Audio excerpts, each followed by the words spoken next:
Alright, let's get started. Welcome. I hope everyone's going well tonight. So yeah, we've just got 2 more nodes to finish off. And then we're done with the API for a while. We'll get some feedback on it. We'll do some improvements through that. And then, yeah, we'll move on to the next sort of thing. So, let's just jump straight into it. We're so close to getting it done. It is glorious. I can almost taste it.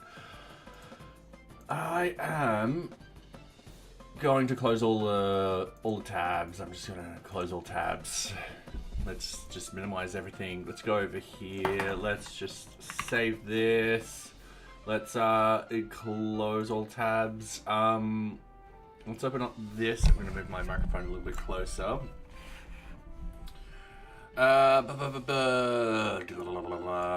So. I was meant to close that. Let's open up that. Let's open up NearBeach, Views, API, and we've got requirement items left to do. And Ramforth, how are you going? Hopefully you're going well. Welcome. So yeah, you might notice I'm looking up. I finally got my second monitor sort of done, and needs a little bit more tweaking, but we'll get there. Alright, so where was I?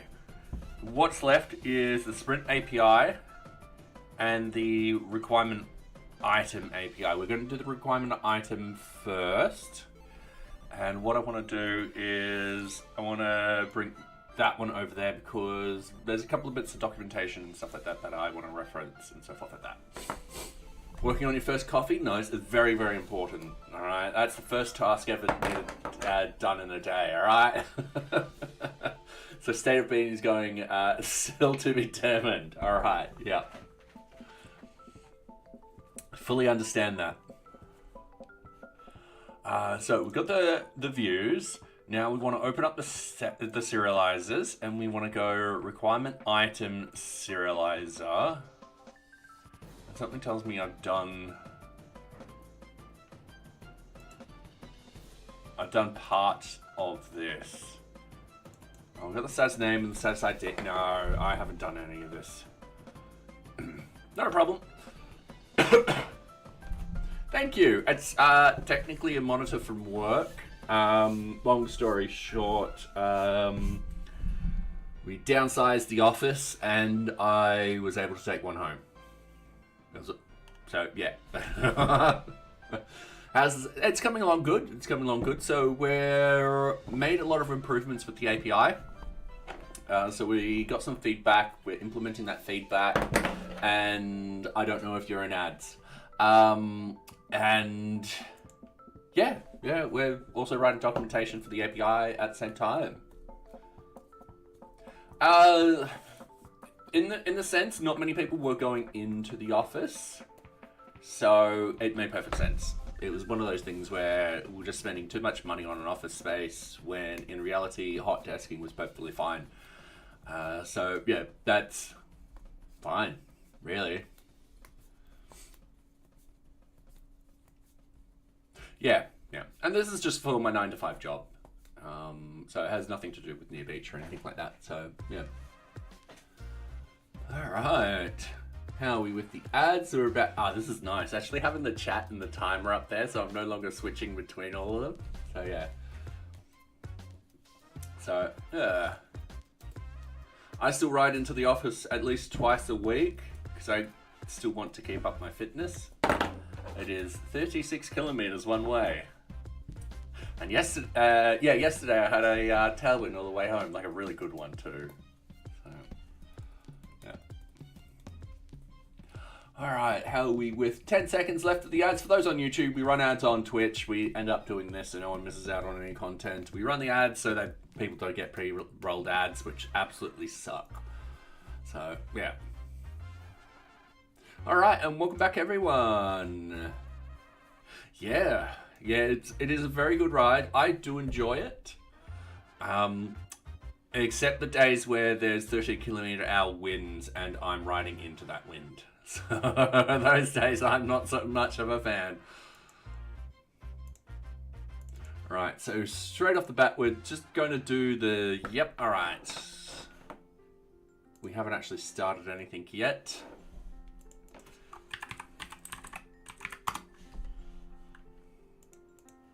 I'm just making sure I have the team leader token.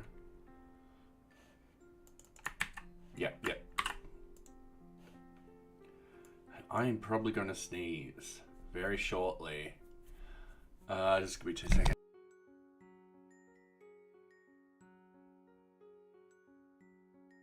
Sorry about that. Okay. You would love to have a bike or an e-bike to work. Fair enough. Yep. I think regular bikes would be rough on the back. Yeah, fair enough. But an e-bike would. Yeah, e-bikes are fine. Yes, it's better than none. So yeah, there are times I'm exhausted when I get home, especially if I've had a horrible headwind. I'm just exhausted that whole night to ride off. So yeah, if I had an e-bike, that wouldn't be a problem. But then again, I'm riding mainly for the exercise and my enjoyment too. All right, so straight off the bat, we've got the status. We've got all this not in a good order. Yeah, let's jump over here.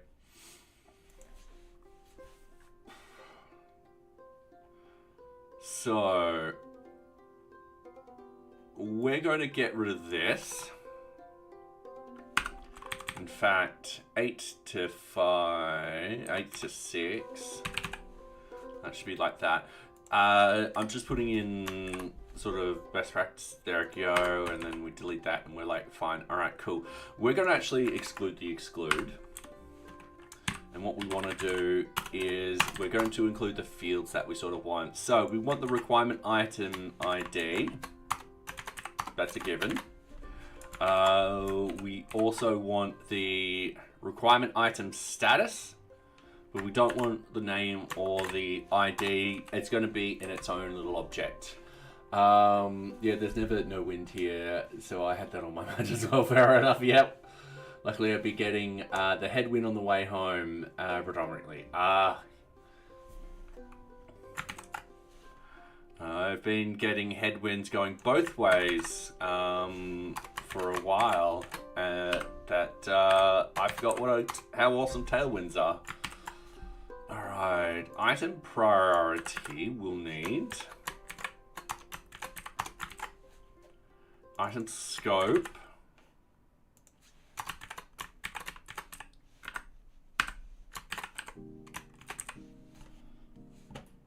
Item title.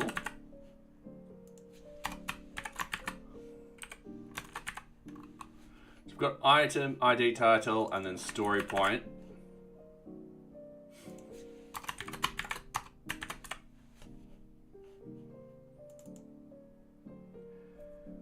We'll need date created, but that can just belong down there. And we'll have those already in here and stuff like that. Which clipboard manager do you use? That one looks very tidy. That one was built into JetBrains. So yeah, otherwise at the OS level I'm just using Ubuntu, whatever Ubuntu uses. Yeah, it's a bit annoying for me because there's an extra couple of presses. I've also got to learn a few more Vim binding, Vim, keys and stuff like that. So hopefully I will start learning how to cut to clipboard and stuff like that. So yeah. All right, so we just really need those particular fields. We're just going to scroll up. We are essentially getting rid of all of this.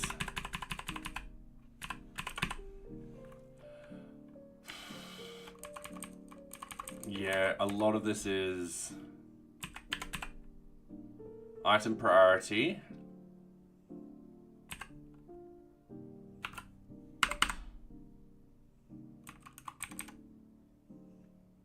Hang on, I can rewrite this. Requirement.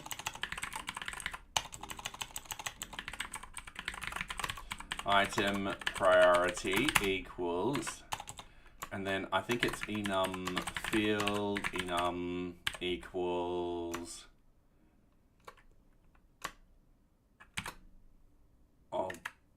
object priority, I do believe. I just need to now import that. That's actually technically not the correct thing I'm importing.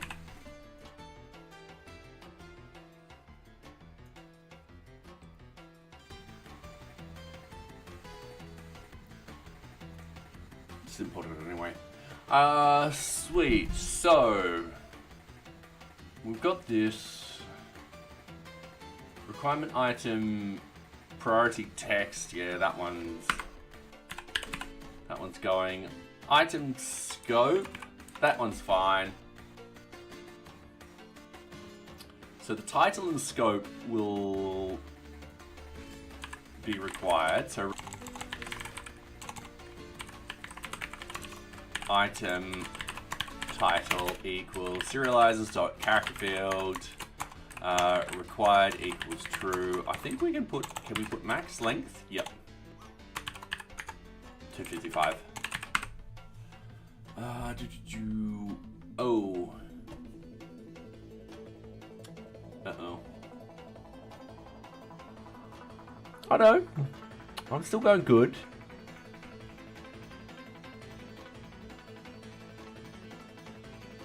Widget. Okay.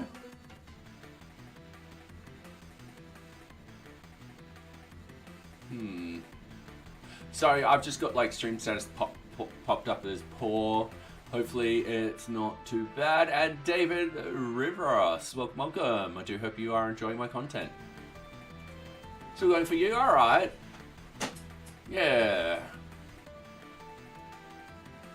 Hopefully it's going well on YouTube.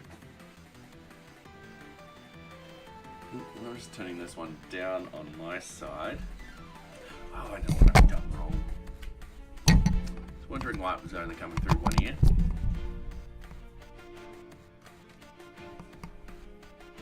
There we go. Alright, so the ID will pass through the title and scope we've got, the story points. Along here, requirement item story points will equal a serializers dot integer field. And that's that, pretty easy. Add some small stutters when the ad popped up, but that's better. Alright, cool. So we got story point. Did I put story points? Yeah, I did. Oops.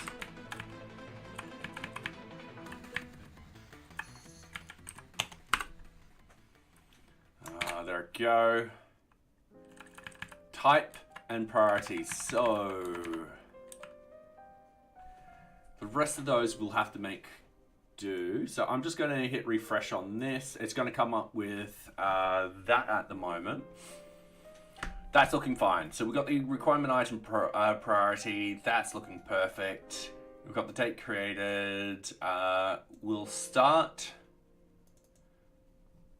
from here. Actually, no, that's perfect. It's right here. Requirement item status. So we do actually have one already made.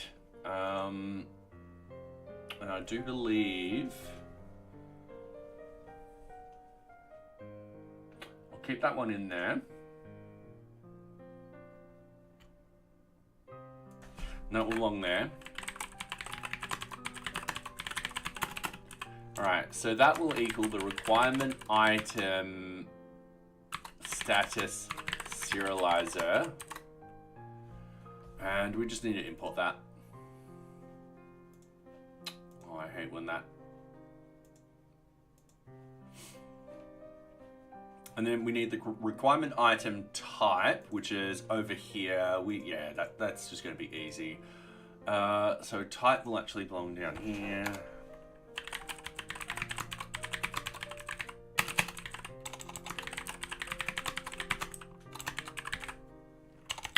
Requirement item type serializer. Alright. What I could actually do is I could just go up here and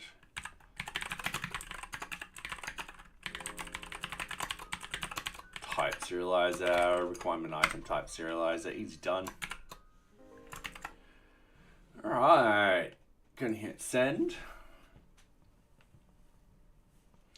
So we've got this working how we want it to now. And for Robin, how are you going? Hopefully you're going good.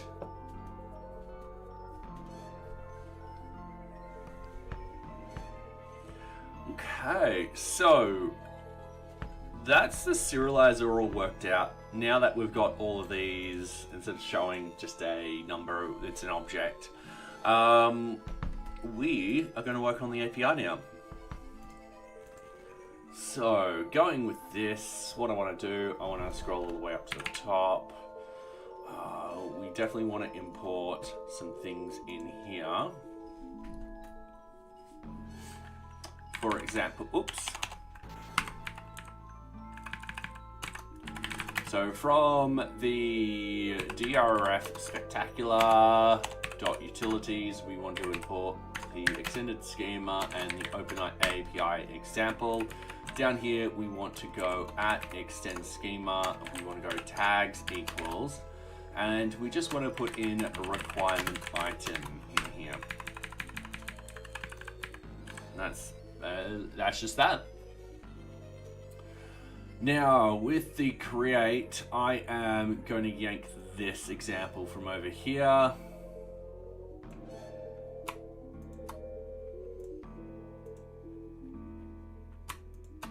Ugh.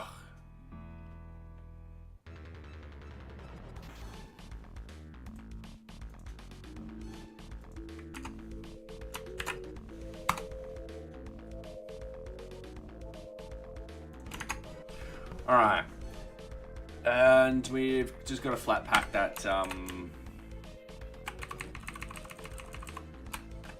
this. So we've got a description, create a requirement item against the requirement. All right, the parameters, we're going to yank the same parameters and so forth like that. Yeah, it shouldn't be too hard.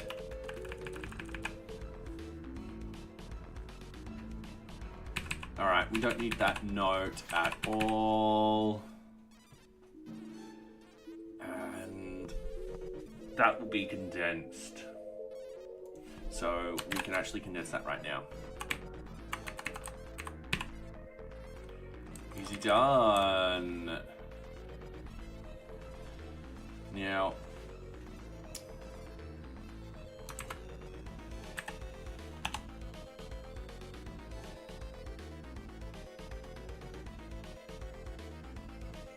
we've broken something.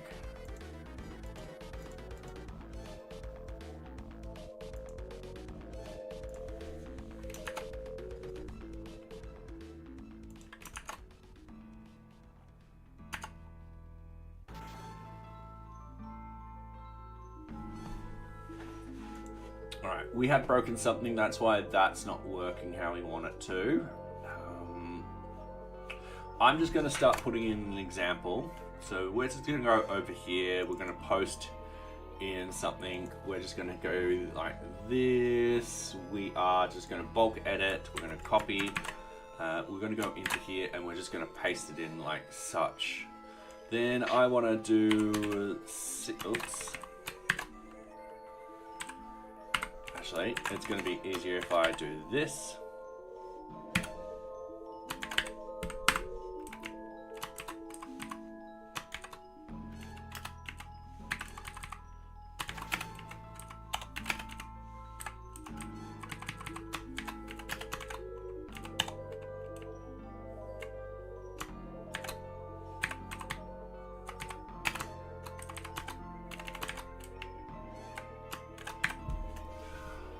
Alright,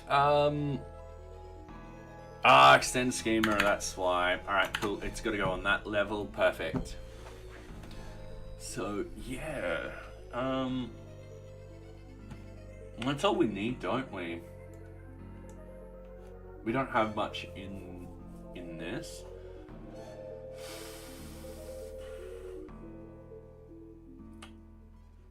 Okay, so with the parameters, we have requirement item status and type.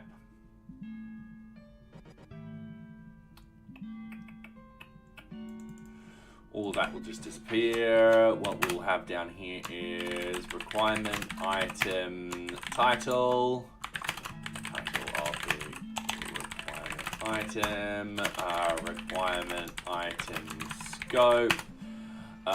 Scope of the item will be HTML. And then we've got requirement item status. The status of the requirement item. We can't fetch those status IDs just yet, so I'm not going to write anything in here about that. But when we do the next version of the API, we'll be including it. We might include it for this particular version. We'll see how we go.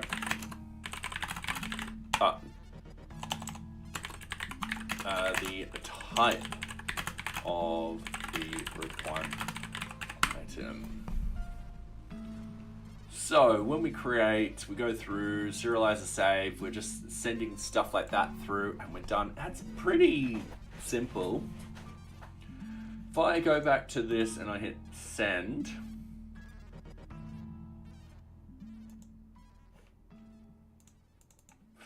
now it's saying that requirement item story point is needed. I guess we have to put it in. All right.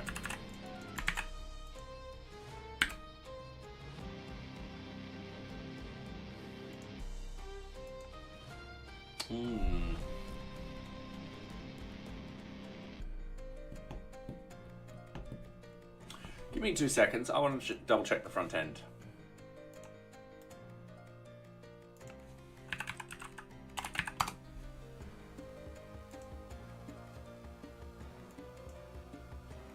So with the requirement, we don't have that there.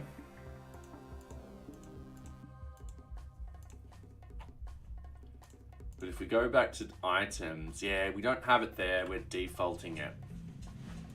So to do that, we'll need to edit this very, very quickly. And we'll need to put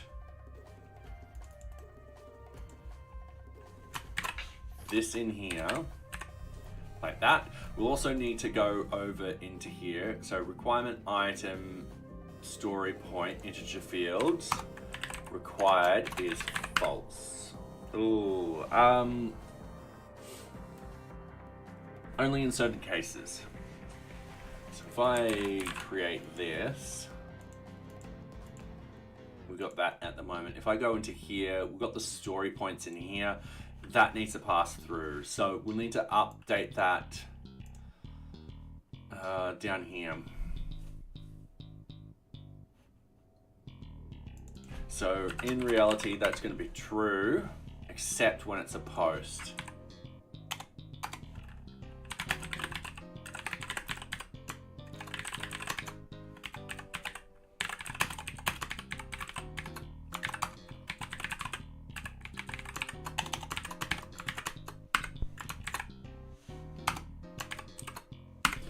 And that's it, we just pop it out. Now, requirement item priority is, yeah, that's...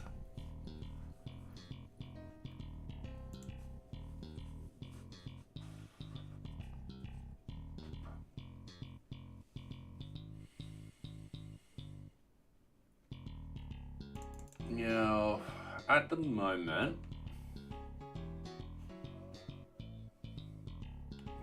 priorities. Okay, so that will also be another one. So fields.pop requirement item priority. So we're just getting rid of that being required whenever we're posting. We're going to change this in a minute. We're just, oops. So if self.context request method in post or put, actually these are going to be array sort of things, post or put, then this is where we change some of the fields. So we go fields, and this will be, so we've dealt with that, the requirement item status,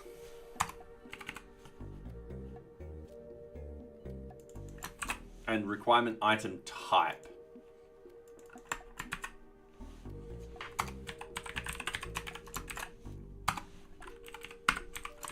Alright, will equal serializers.primary key related fields. We've got the query set equals to, this will be requirement item list of requirement item statuses dot objects dot filter is deleted equals false. Easy done. With this particular one, we're going to go serializers.primary key related field, query set equals the list of requirement item types dot objects dot filter is deleted equals false. Easy. So with post, it will get rid of those two because the story points will default, and so will the priority. In the puts, we'll need them. So yeah, that's easy. And then up here, we can easily state that this is going to be an enum with required equals true. And that's going to be fine. So if I wait a couple of seconds and then I hit this, boom, we've just got to create back, easy done. We're going to change this though. So we go in here, it goes back with the old serialized data. We're going to reserialize. So we are going to go requirement item or submit requirement item. And then we got to go re-serialize the data, and then we'll have serializer equals, this will be requirement item serializer, submit. And then it will be many equals false because we'll only be dealing with one. And then in here, that should stay the same. So if we go over here, wait a couple of seconds, and then hit refresh, we've now actually got the data how we want it back. Perfect. All right. We've just done the create. Now we're doing the destroy. So I'm just going to copy this. I am going to do another line down. I'm just going to do like that. We've got to bump that down. We've got to bump this one down. We've got to bump this down too. So description deletes the requirement item. Notes users will need to have the permission to delete. This entails the ability to edit the requirement. Once all of this is all the documentation is all rendered and stuff like that, what we'll do is we'll go through with a fine-tooth comb and essentially fix it all up. It is going to be time consuming, but it'll need to be done. All right, destroy is done. List. We're going to get this done in hopefully next to no time. Oops. Unless I do something silly like that, I'm hoping to get this done in a very short amount of time. List all the requirement items within the requirement. Okay, done. And this one's pretty easy too. We don't need to worry about that one. Retrieve.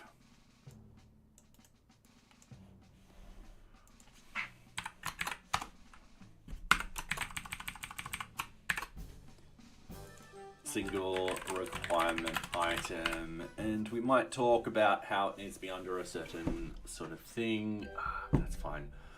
Update.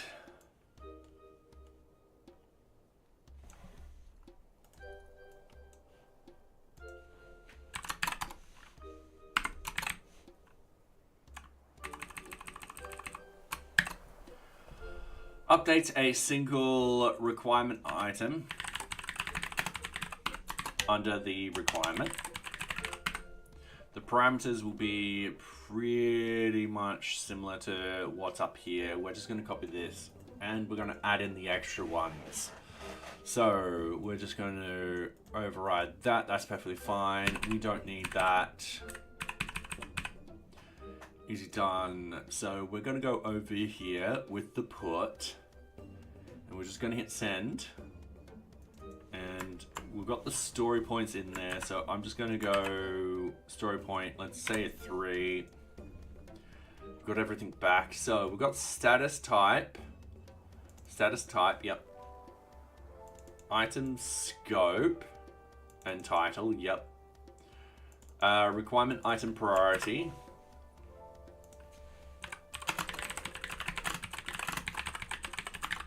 The priority of the item. Easy done. And that's about it. So 1, 2, 3, 4, 5, 6. Hang on. 1, 2, 3, 4, 5. No, I'm missing something. Requirement item status. Yeah, we've got. The type, yes. The scope is up here. And then the title, yes. And then the priority. Oh, and story points.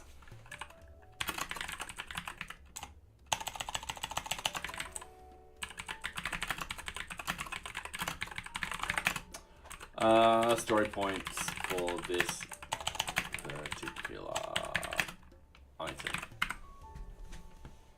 All right. Easy done. So, ad break coming in. We've only been on this for half an hour for this particular one. However, that being said, if I have a quick look at this serializer, save, and yeah, this one's neat. This one's tidy. I think this is the initial one which we ended up cleaning up but not documentating. So when we come back, as you see, we've made hardly any changes to this, which is great. So yeah. Now, sprint. I'm not looking forward to doing the sprint. So, yeah.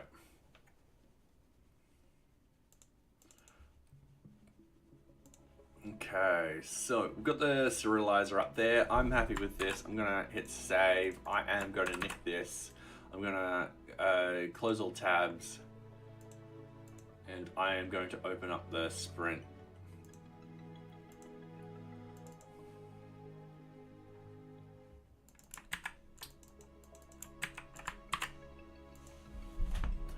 All right.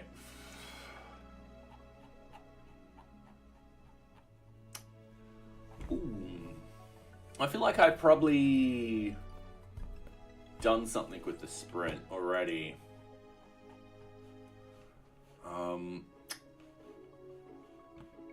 Sorry, I'm just double checking one thing. I know that there's an ad gonna run any second now.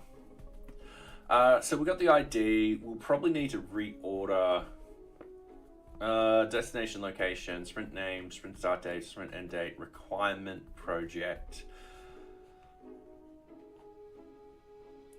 sprint status. We probably might need to just reorder that, but otherwise it's looking rather. I don't have anything to complain about it. So going in here, we're gonna scroll all the way down. Yeah, we've just got the excludes. We're gonna put that in order, and we've just hit another ad break. All right, for those on YouTube, we run ads every half an hour so people don't get the pre-rolled ads because pre-rolled ads suck. We ended up just pausing. Don't worry, you don't get any ads or anything like that. For those on Twitch that don't get ads, don't worry. You don't need to worry about it. So yeah, hopefully everyone's going well. Got my little Red Bull, also another thing which I took from the office. So yeah. Yeah, and we got Socks here today. She's like over there being like, hello, I've been here all day. Yes, I have. She's in a very good purring mood at the moment, aren't you? Yeah. Got about 30 seconds worth of ads, and then we'll get back into it and doing the sprints. Yeah, I'm hoping the sprints are done. It'll be nice once this is all done, because I feel like I've been on this task for about 2-3 weeks now. So getting it all sorted and out the door means I can focus on deploying the documentation, which has to be done outside of stream, and I can then focus on other things. So yeah. Anyway, we are back. Oops, wrong one. Welcome back, everyone. Okay, so I just need to reorder stuff in here, which is going to be perfectly fine. What I'm going to do, I'm going to cut this. I'm going to go down here. I'm just going to do fields equals, and we're just going to paste those in like that. We're not going to worry too much about this. We're just going to delete that. That's fine. And then we're just going to copy all those. And we're just going to paste them in like this. We're just going to bring those up. So we'll need the sprint ID. We'll definitely need the sprint name. The destination location, I feel really good there. I feel like the sprint status will actually, it will go here.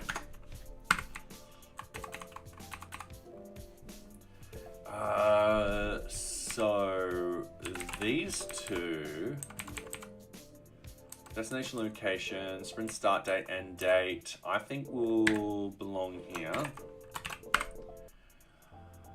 And then we'll have requirement, project,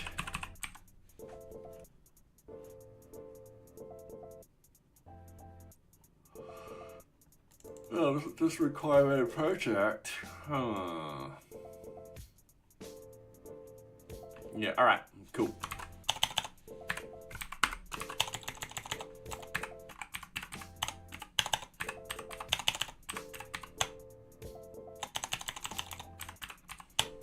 And we'll just knit all of this up very, very quickly.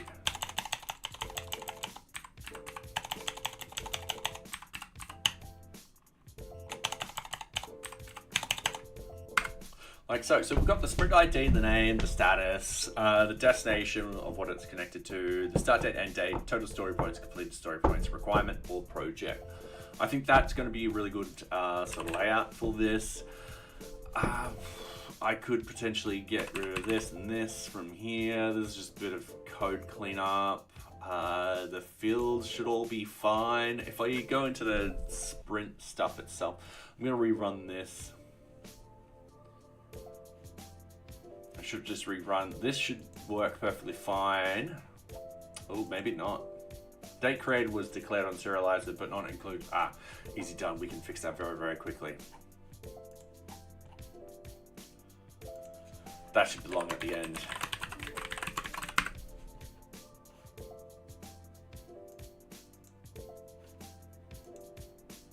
Date modified. Ooh. All right.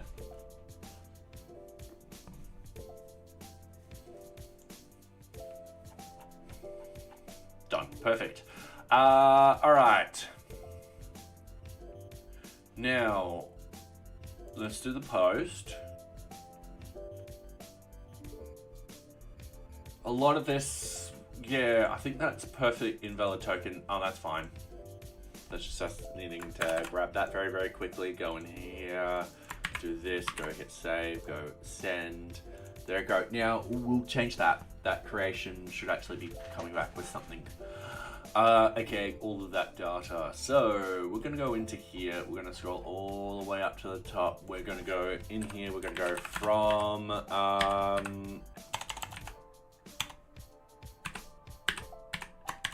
spectacular.utils, import extended schemas, and open API example. We're going to go down here. We are going to go at extend schema tags equals. Is my phone going off?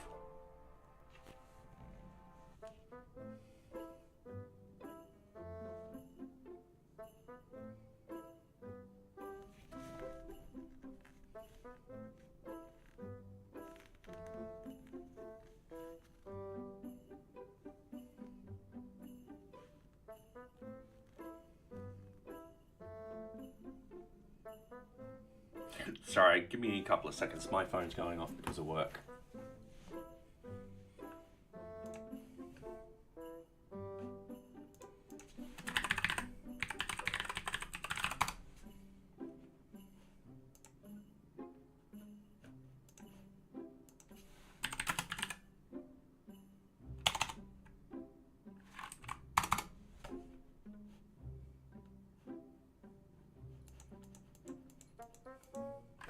Okay.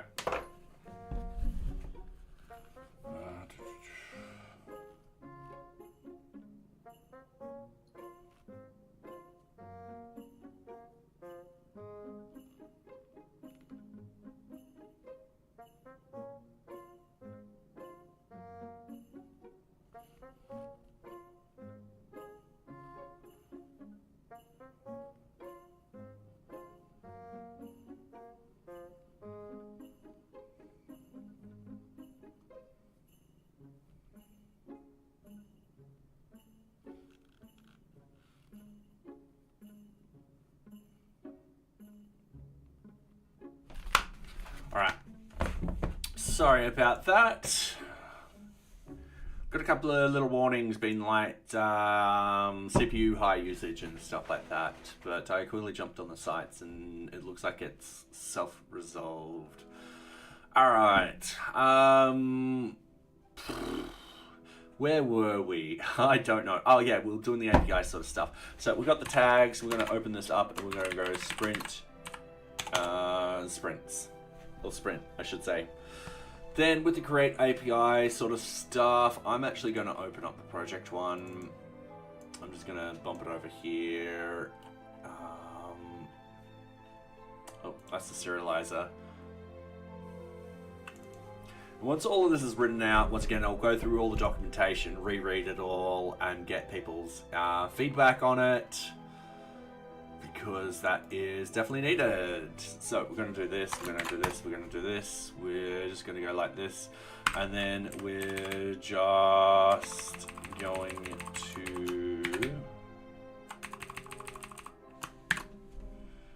to create sprints to help manage your... create sprints to help manage projects requirements. Alright, cool. So, we've got to get rid of all of this. And we've got to get rid of all of this. And thank you very much, Cosmic Defense. Sorry, not Defiance. Defense for the follow. Welcome, welcome. I'm sure you have used Visual Studio Code at some point. How do you feel it compares to JetBrains in the tasks you're doing right now? I mean, I like it. I don't mind Visual Studio Code. I just keep falling back onto JetBrains. There's some things in here like ReSharper and all that kind of stuff which I tend to use.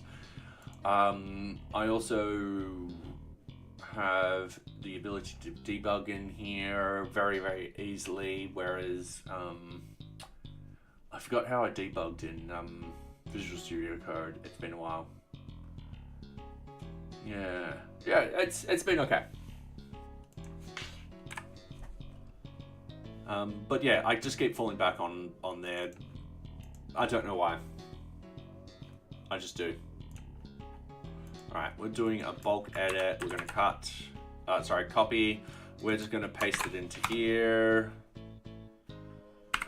Sometimes it fails at doing stuff, like pasting this in correctly.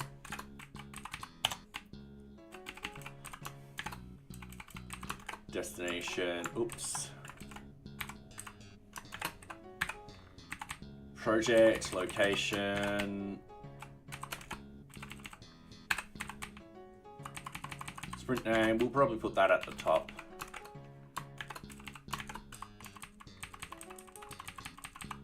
Sprint start date, we'll get this one done properly.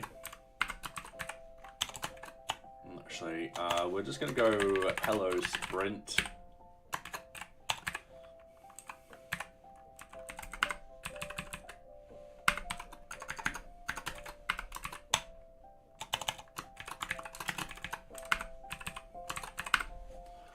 All sprint start date. I'm just going to go into here. Yeah, mostly preference. At the end of the day, I feel like I work faster in PyCharm than I would in Visual Studio, but I don't have any objective data to state that. I tend to tell people, use the IDE that you work faster in or that you prefer. Just, that's it. Yeah. I won't come at you if you're using some weird IDE.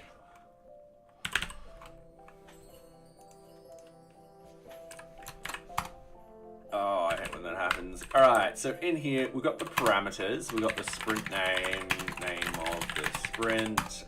We've got the destination.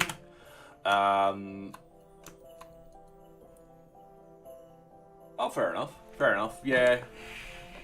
It's not a complicated workflow. Let's just say that. Destination. The object the sprint will be connected to either project or destination. But I've learned somewhat. Learned VS Code now, so all the best. Yeah, fair enough, and that's fine. It is a IDE that you can use on Windows, Mac, and Linux very easily. It's quite portable too, so yeah, nothing wrong with it at all. Location ID, the object ID that the sprint will be connected to.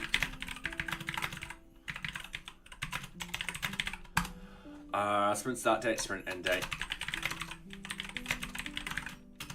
Start date of the sprint.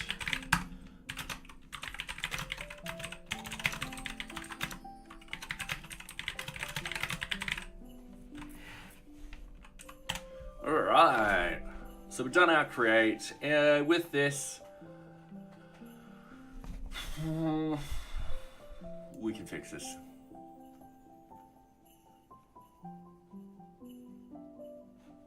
Yeah, we can fix this. So, what we want to do is we want to create the sprint. So, sprint submit equals the serializer dot, and I do believe it is save. We're going to have the change user equals request dot user pass through. We'll have the creation user equals request dot user pass through. We'll have the destination. Actually, I can just yank these two lines down here. That'll be perfectly fine. No one will know. Just don't tell anyone. We do that very, very quickly. That will be perfectly fine. Actually, we don't need to do that. That's passing through the serializer already.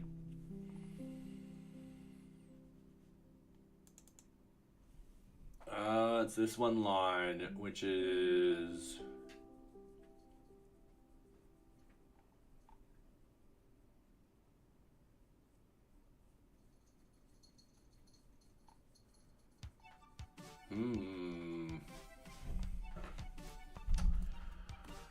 that's the one.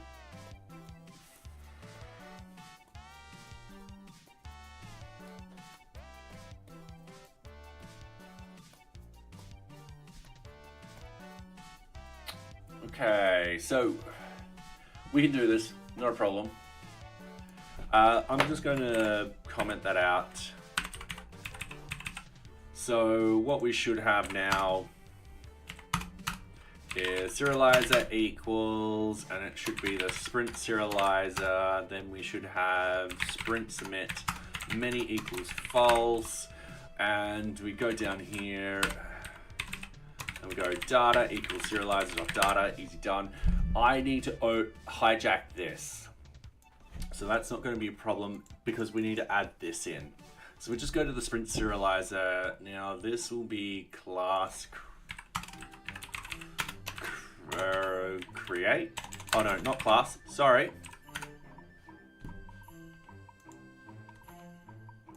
It will be def create. There we go, perfect. So we'll have destination equals, and then we'll have the validated data destination. And then we'll have location ID equals validated data, location ID. And we do a bunch of stuff where we're gonna go validated data, F, and this is where we go destination underscore ID equals the location ID, but we can just go validated data, location ID. Connect the object. Now from here, I think it's a super. Give me a couple of seconds. I am just going to refresh myself.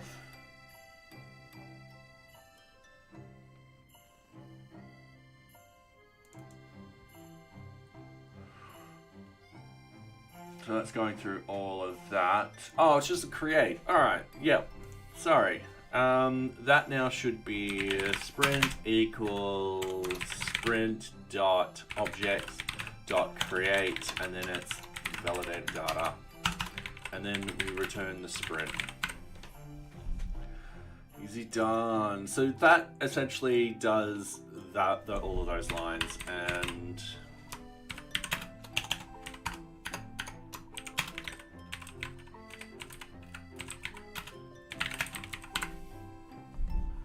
so we've got reserialize the data there.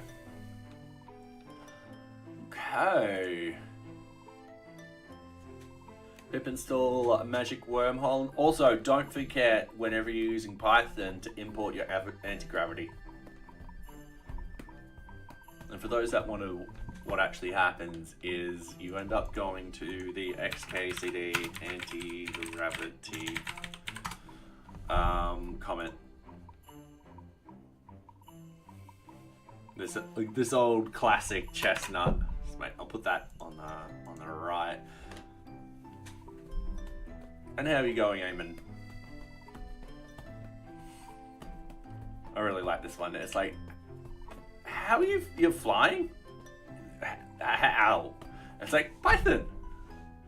I just learned it last night. Everything's so simple. Hello world is just print hello world. I don't know. Dynamic typing, white space. Come join us. Programming is fun again. It's a whole new world up here. But how are you flying? Just typed in import anti-gravity. That's it. I also sampled everything in the medicine cabinet for comparison, but I think this is the Python. The little text. I wrote 20 short programs in Python yesterday. It was wonderful. Perl, I'm leaving you. Well.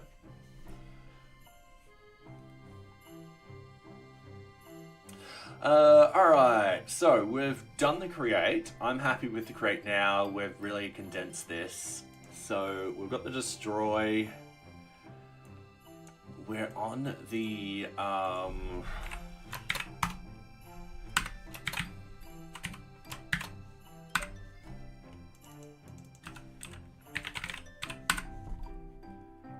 yeah, destroy is fine.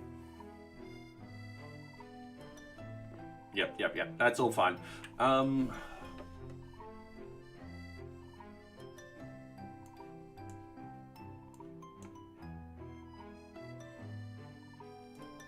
No, we can shrink that bit of code there. So it should be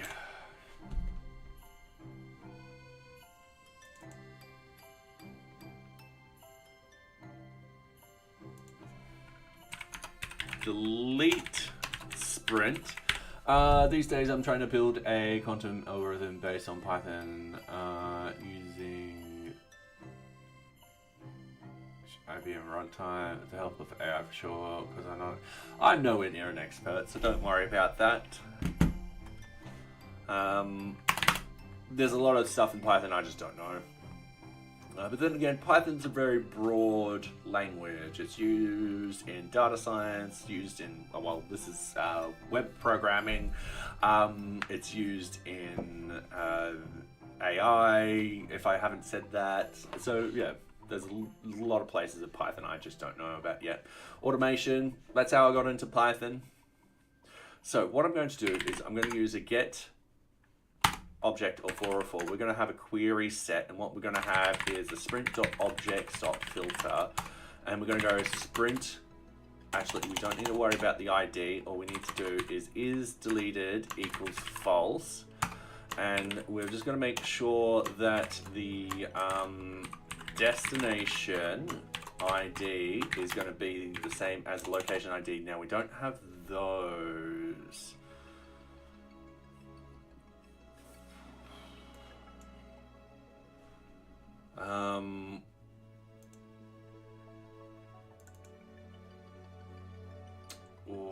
I'm just going to, because we're only going to use those ones, I'm just going to paste them in.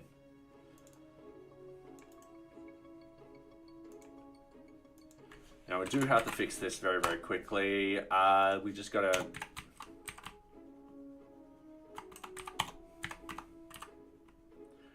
and that'll be fine. And then what we need here is pk equals pk. So yeah, that just condenses all of this. And then now we've just got the delete update. So the sprint, oh, that's a get on 404. Oh no, that's perfectly fine. And then we just go delete sprint dot is deleted equals true. Delete sprint dot. Actually, I'm going to double check this. And thank you very much for the follow for Lupin Bash. Welcome, welcome. I do hope you are enjoying my content. I'm going to test this. I have a feeling this doesn't work. I have a feeling that this is a single object. It doesn't have an update. So we are going to go over here. We're going to delete number 5.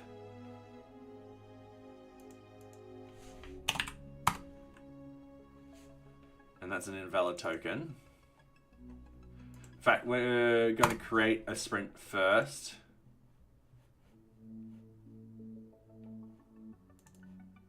Destination, location, and creation user.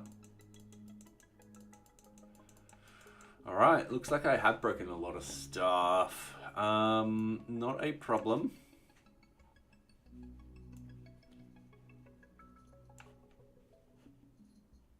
First things first, let's fix the one thing.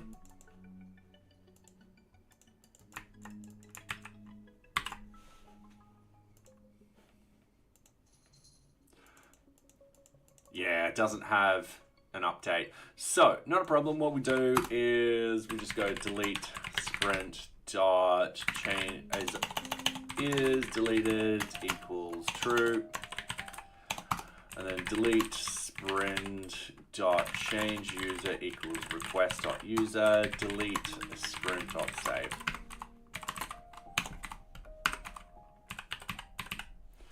And that's it. And then we should be able to delete it. Done. Sprint deleted. Perfect. As for the create, I'm just going to scroll up. So what's actually happening is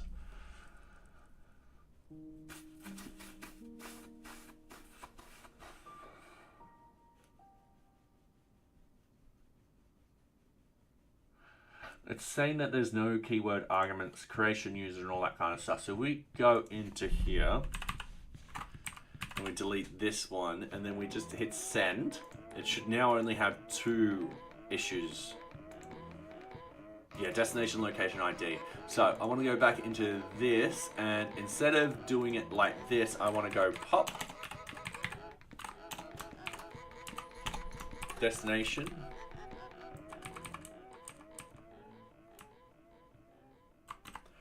And we can cheat, we can do this. Not the best way of doing this. You don't want to pop something like that. It's nasty. So that should be correct now. Internal error. Sorry, socks is in the way. Okay. Get out your when.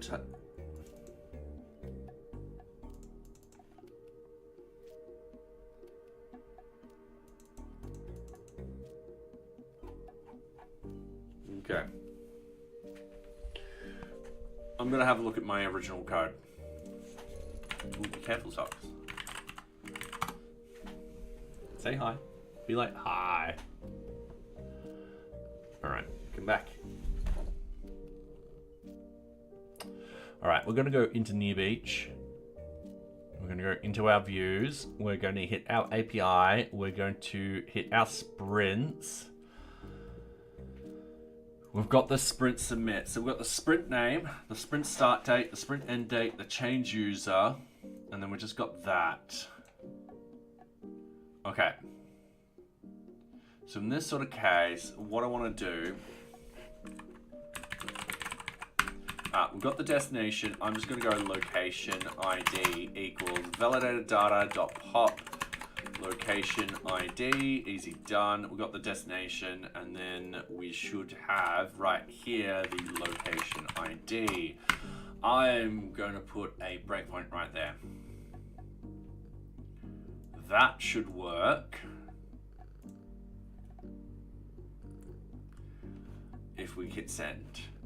So we've just hit this breakpoint. So we've got project, we've got the location ID, so that should be the... So we're just gonna skip on over. So now the validated data, if we touch that, we open this up. It's got the sprint name, it's got the start and end date, it's got the change user, it's got the project ID equals 2. I'm hoping that's enough. I don't know if I need to put it as an object in there. If I do, then we're gonna have to actually do that. Something very, very quick and easy to do. So, not a problem. And then it'll be going forward.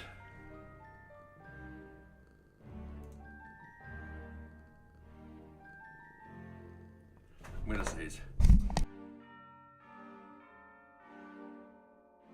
Sorry about that. All right, so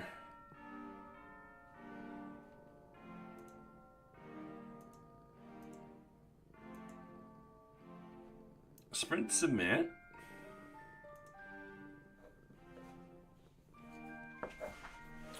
Looks like it possibly did something. Like we're still moving on.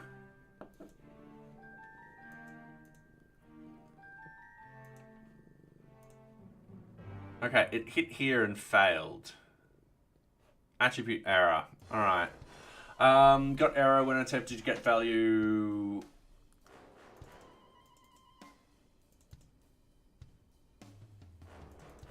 Alright, no, I think I'm screwed up here.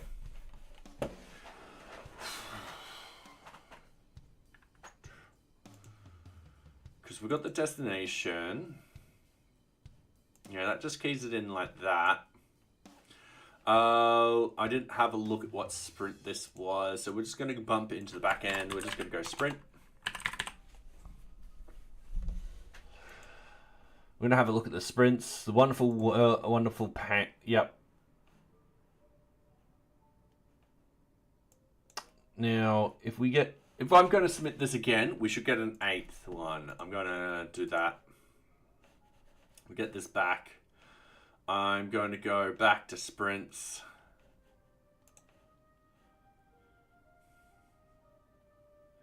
And this is an 8th one. So it looks like it's working. It's just, it crashes when it gets to here. So I'm going to put a breakpoint there. Actually, no, I'm going to put a breakpoint down on the return, and I'm just going to hit send. We've got the serializer. We're going to open it up. we've got the data file framework. All right, what if I'm gonna hit play. What if I do 7 or 8 with the get the sprint?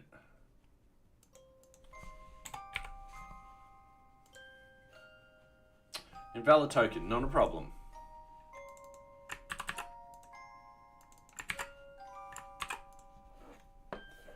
It works.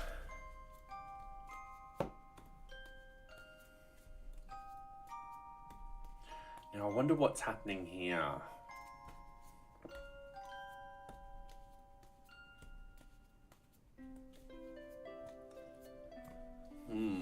Because it does create it.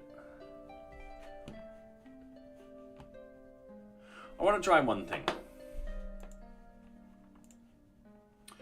So, under the serializers itself, we've got a location and all that kind of stuff. I'm just going to do that for a second. And I'm going to go if destination equals project. We're going to have validated data project equals project.objects.get, where the the project ID is just the location ID. So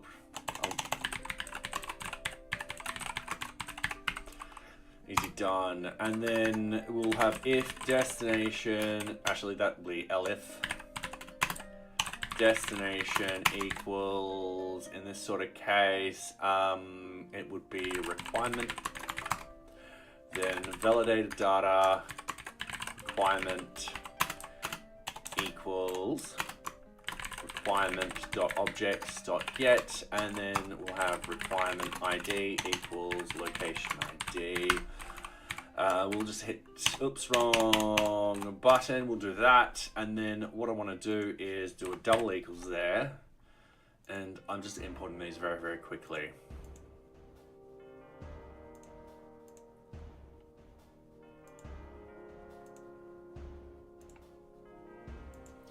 All right. So we just got to wait a couple of seconds. We're just going to hit send. And that's it. Yeah, it's that ID. Even though it stayed perfectly fine, we needed an object. So I need to do this. Now, that is one way of doing it. Another way of doing it is, if we didn't want to use something like this, we could use a dictionary.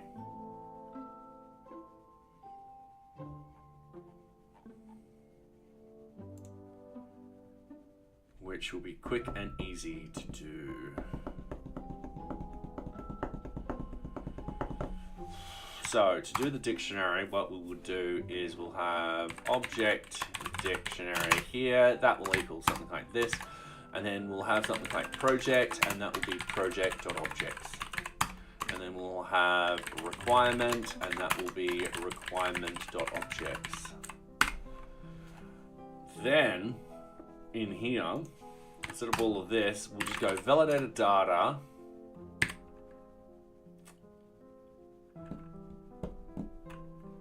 We'll have destination equals self.object dictionary destination dot get.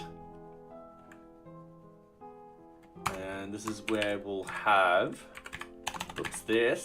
where we'll have the destination, once again, underscore ID equals location ID.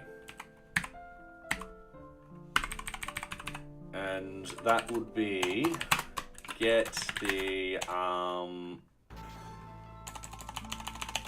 connect. It'll be just like that. So instead of having all of these in here, what we're actually doing is we're like, all right, cool. We've got validated data, either the project or requirement, that's part of the destination, and then we're looking up the object dictionary up here. We're going to project objects, requirement objects, suite. Then we've got a get, and then all we need to do is be like, all right, cool. Project ID, so the destination in there must equal location ID. Yeah, that's what we're doing. Oops, wrong one. I was meant to delete this one. That's what we're doing. So that's pretty easy. Let's see if it works. And it works perfectly fine. So now we've got, oh, that's the get. Oops, sorry.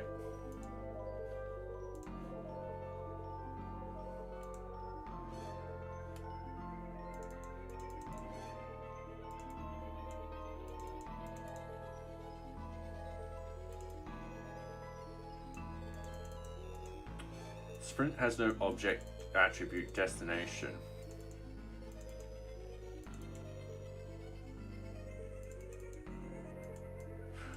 Oh, no, I've done something really stupid. It's failing here.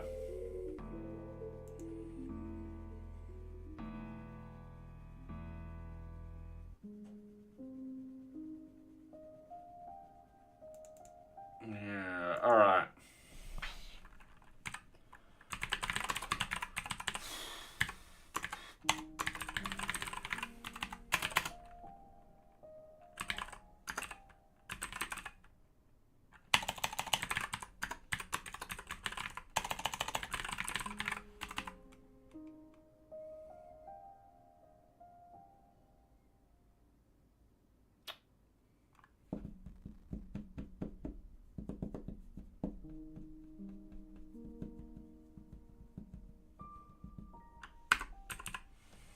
All right.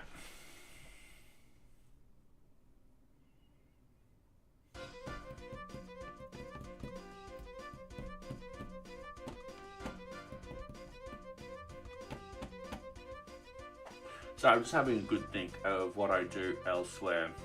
I'm going to have a look at what else I do elsewhere. So with the destroy, we don't need to worry about. With the list, we've got all of this, and then sprint results.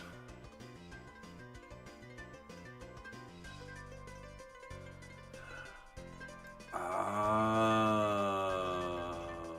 that's how I do it. All right. Yeah, but now we got an object. All right.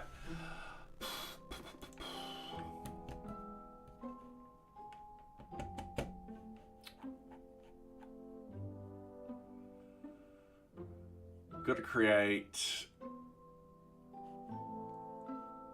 We're popping it out there.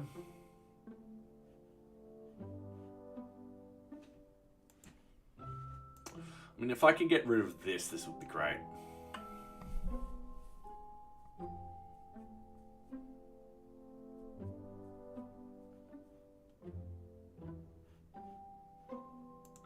Yeah, let's try get rid of that. All right. So in here, we're going to flat pack some variables. That's just us doing that. That will now, oops, I don't know how I did that. I blinked when that happened. We're going to go serializer dot validated data dot pop. Is done. So we've got the destination location ID down here. What we want to do is we want to create an F value where we've got destination ID will equal the location ID. Now that won't work as you see there.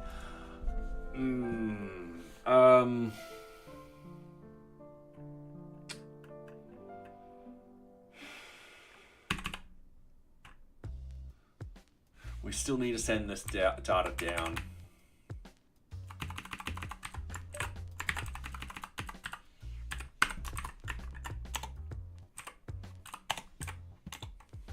Alright, so we're going to do that, destination location. Doesn't matter that we pop those down there, so we're going to pop, that's all perfectly fine, we're all happy with that. We now need to re-add it in.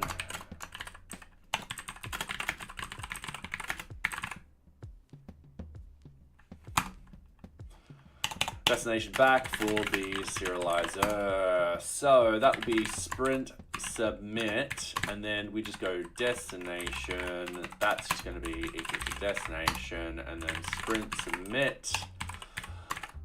Location ID equals location ID. I'm not happy with how this is looking, but all I can do at the moment. So I'm just going to hit save and send.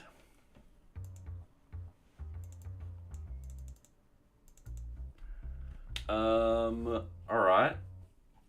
We didn't get, yeah, we didn't get down to there.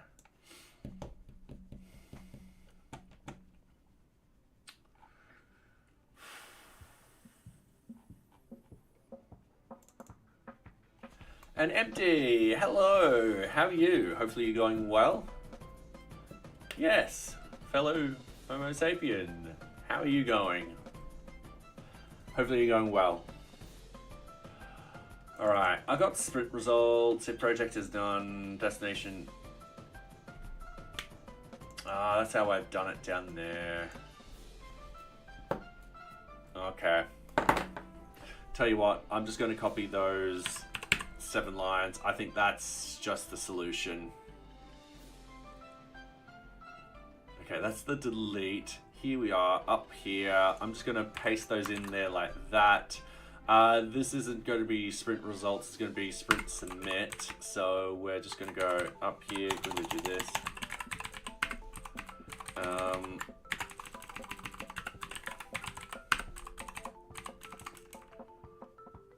Oh, fair enough. I use a lot of different languages. At the end of the day, I'm just like, meh.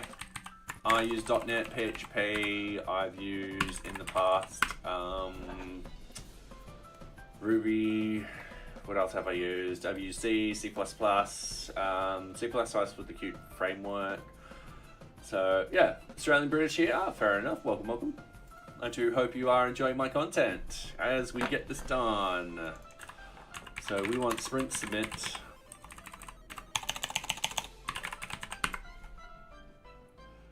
So that should be fine. We can get rid of that.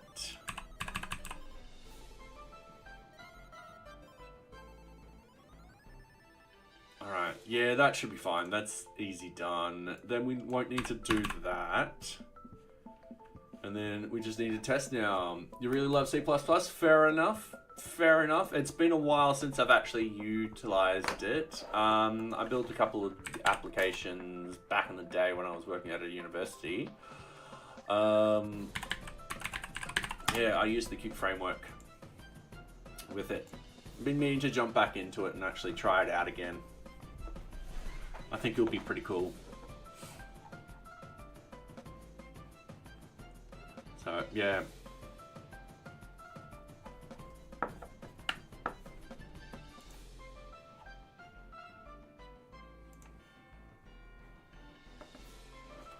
Do you care about internal health though? I'm just gonna say no.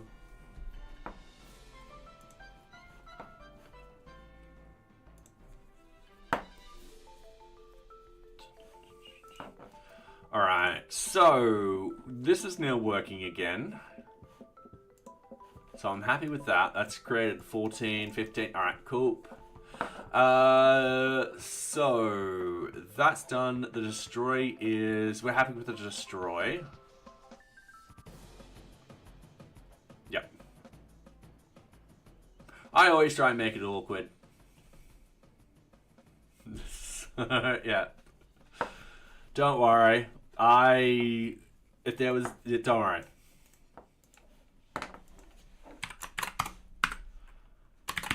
Alright, so we want to do this. Description, list all sprints within NearBeach. Pagination is used. Alright, cool. We just need to update this to pagination. So we're now deleting all of this. This is fine. The sprints information is fine. This is no longer needed. The serializers, all that kind of stuff, we just copy from over here. We're like, all right, cool. It's the same code, just paste it in. Instead of project results, it will be sprint results, sprint serializer.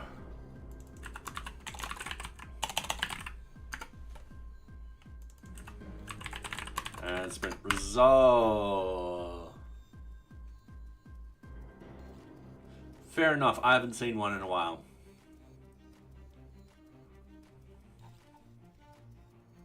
All right.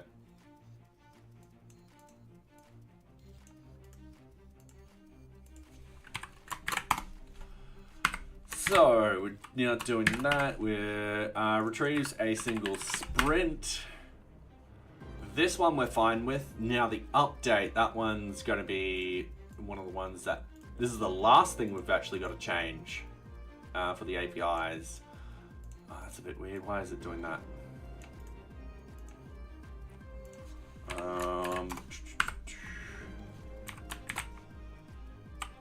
Okay, we're just going to bump that down like that. Updates a single sprint. The parameters we just copy from what's up here. Just going to minimize this. Yeah, we just need all of that.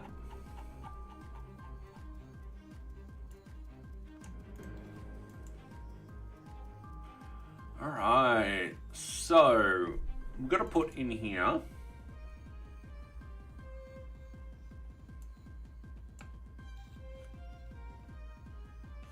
Yeah, that's pretty much it. And then when we, it's an invalid token, not a problem.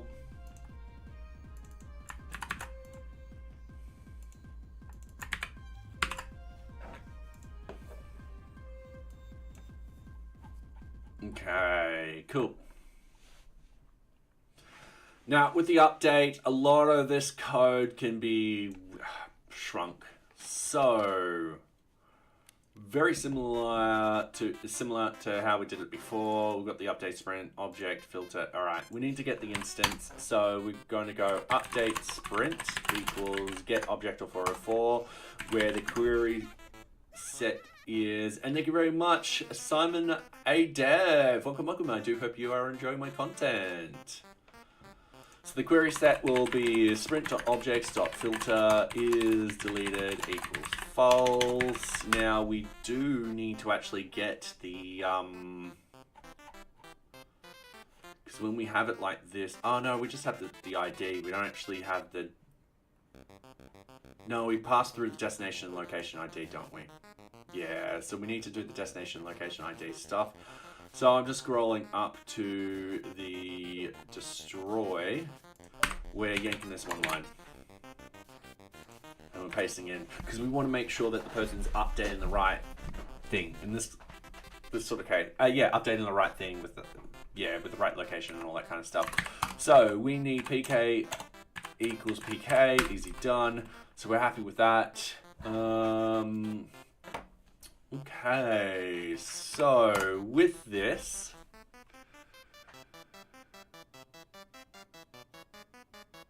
we don't need to worry about this anymore, because that's determining that we've got the correct sprint. That means we don't need this anymore. Definitely not this. Those are just the basic sort of stuff. So what we need to do is we just go serializer.update update sprint and serializer.data, validated data. And we just need update sprint here. Update sprint.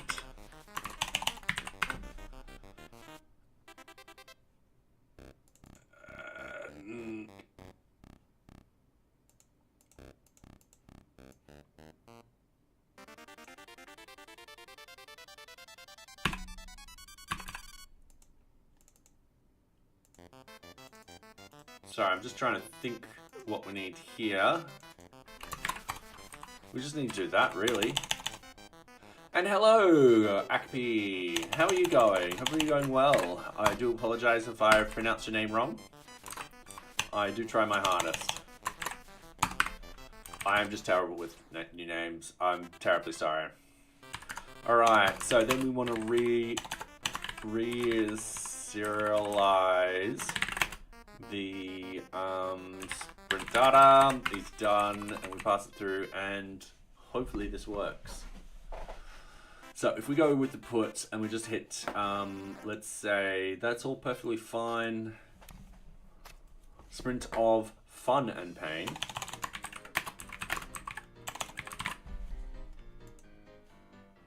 go. Perfect. Anyway, welcome. I do hope you are enjoying my content. So yeah.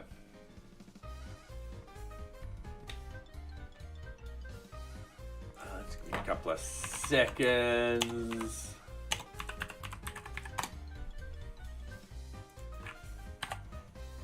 Sorry, I'm just... Send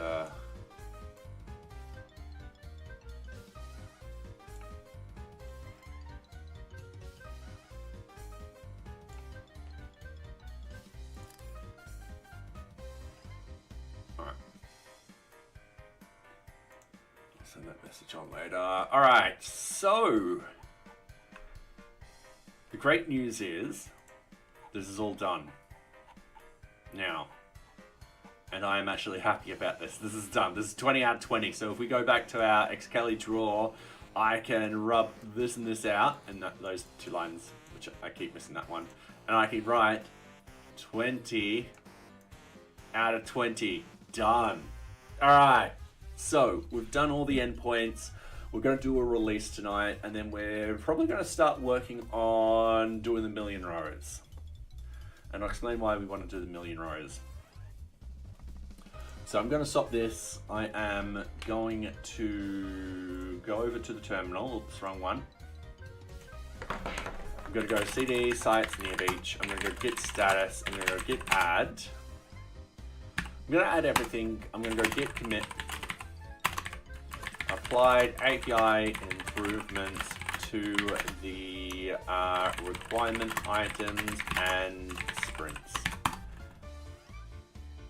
You good? Oh, that's good to hear. Okay, so we'll just push that. Oh, neat. So yeah, welcome. So yeah. I stream 3 days a week, most times. However, I will be taking a 2-week hiatus in July. But I'll be back. So, yeah, I'm glad you enjoy my content. So yeah, we do have a Discord. And now that I've set up my second monitor, I can actually type onto YouTube. I'm no longer reaching over here on a laptop and doing stuff. So yeah, I'm just gonna get the... It'll be good to actually have some games on YouTube. We have them on Twitch where you do exclamation point drop followed by your favorite emoji, and we have a little sort of drop game happening. And we'll go ads in 5 minutes. Alright, so this is all done. I'm happy with this. What I need to do is npm audit. No run npm run prod. I'm pretty sure we don't have any changes for the front end.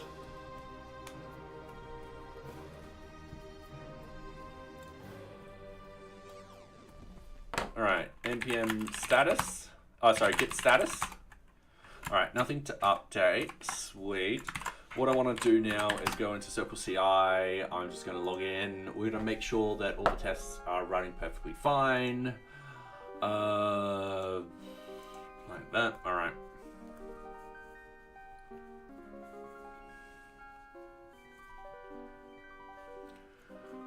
So, when was the last time I did it? 2 days ago. Alright, so I'm confident that will work.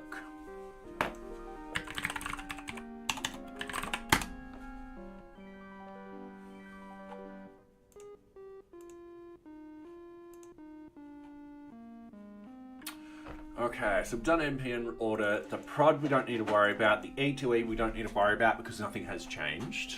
Because we've only hit the API. None of the front end is actually connected to that API yet, so we're going to cheat. So that we don't need to worry about. Yeah, we just need to do a release.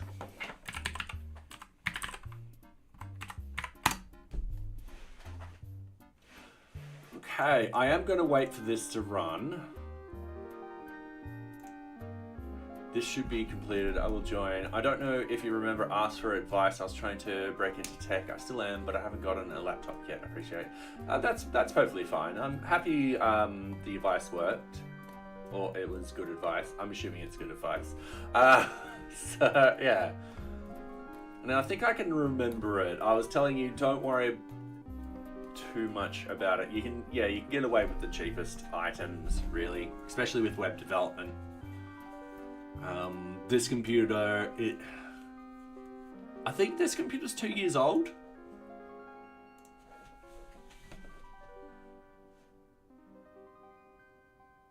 When did Baldur's Gate 3 come out? And because I played it in the early access. Yeah, all right, 2 years ago. So this computer's 2 years old. It's probably going to last another 6 years. I'm not going to update anytime soon. And that'll be fine with what I do. So, yeah. Alright, ad break in 2 minutes. This is done. I'm happy with that. So I'm just waiting for all of these to sort of finish, just in case something breaks. This one will take a while. So what we can actually do is we can run npm not end-to-end unit test. So we can actually run the unit test here just to beat it. I searched about coding languages. I found DSA. Is DSA mandatory, or can I learn code without DSA like Python? Now you'll probably find out very, very quickly that I am terrible with acronyms. Looking up what DS. Do you mean Dementia Support Australia? No, I'm joking. I'm joking. Okay, that was a joke. Data structures and algorithms. All right, cool. Search about code languages. I found data structures is. It's best to have a basic knowledge of it. You don't have to have it so deep and stuff like that. It also depends what you're going to do. So if you're doing web development, you won't need it as much. But if you're going into something like gaming or data science stuff, sort of stuff, then probably yes. We recommend free codecamp.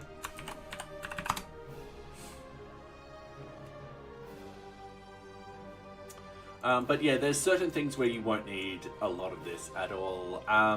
So for example, I learned Python to automate my job. I already knew C and C++ and stuff like that. And I didn't need anything there around that.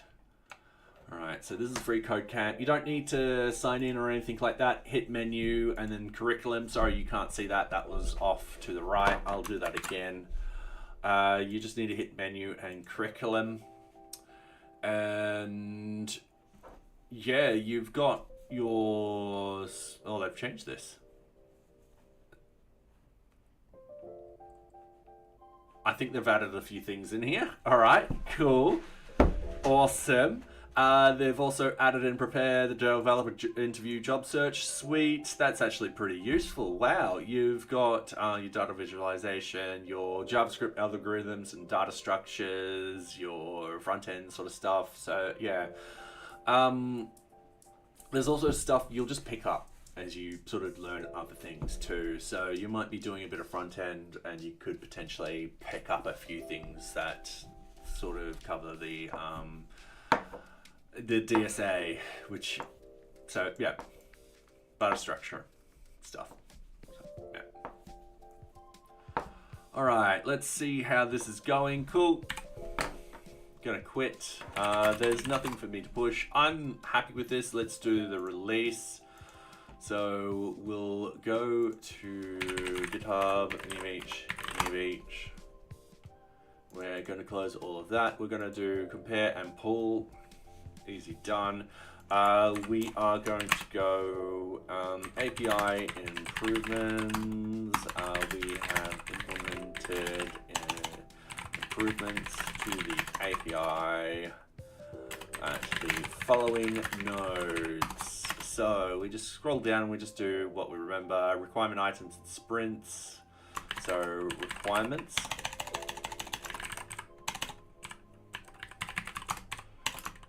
requirement items, sprints, request for change,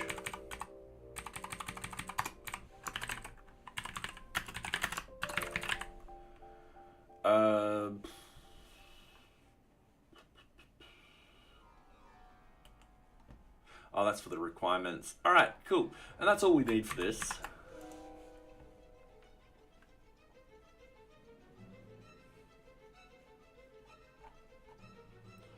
We're going to be naughty.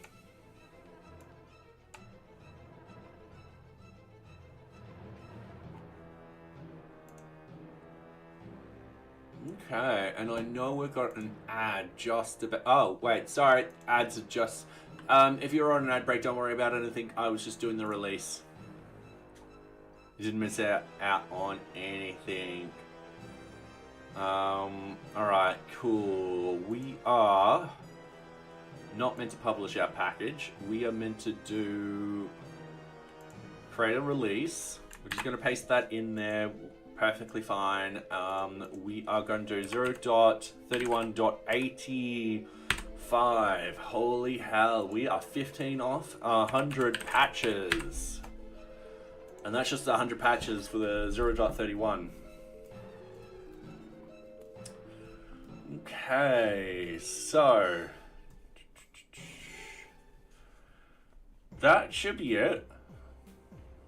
Oh, I should hit generate release notes.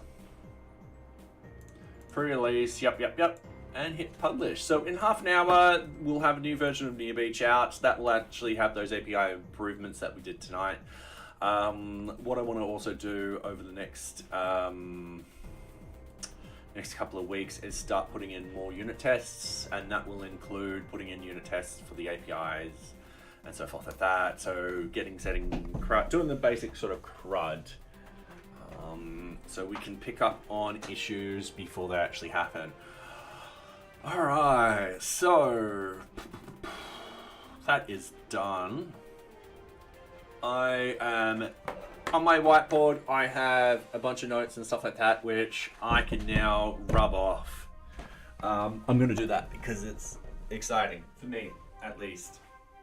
So excuse me, I am here. You guys can't see this whiteboard. Alright, I'm rubbing off the API improvements and the API documentation. Okay, the next thing is hook cover. I've done the physio. I've got to write another email about cleaning services. Okay.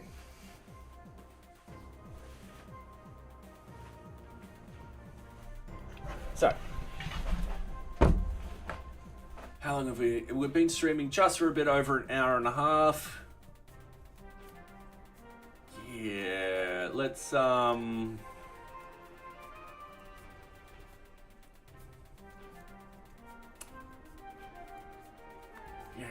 I've got a couple of nice to haves. Let's visit the NearBeach blog. Okay, we've got the final countdown for the 031 branch. And in here, we've completed the story points. I need to actually edit this and put the completed in there. And Happy Yasha, how are you doing? Do you do the unit testing after writing the component, or do you do it after you reach a certain point of the project? I tend to do it after a certain point. So I'm not the best at test-driven development at all. I'm absolutely horrible. And what I like to do is I like to set up the thing, sort of discover what doesn't work and so forth like that, get it into a working sort of state, and then do the unit test. And usually with the unit test, I do find issues when I do it, and then I can fix them very, very quickly. So yeah, I tend to write the tests afterwards. The main reason is I don't know every single time exactly how I will set the thing up in the end. Alright, so that should actually be now review and QA. Yep, cool. It's going to annoy me. Give me a couple of seconds. I am just going to jump into Umbraco.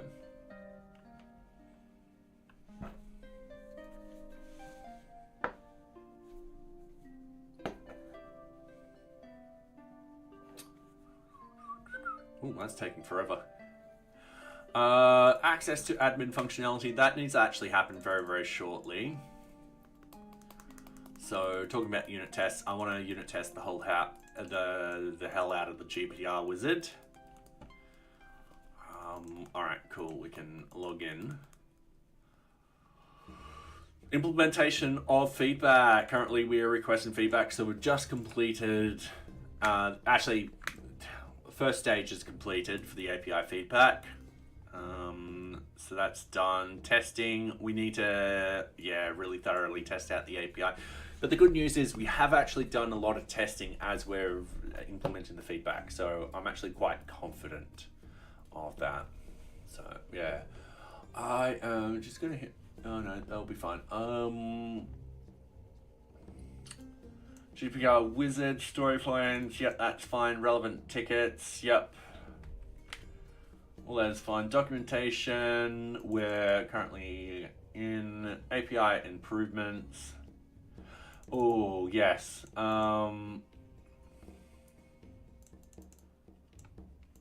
This is done. API document. All right, so this is first stage done. Give me a couple of seconds. In here I have, oh, wrong one.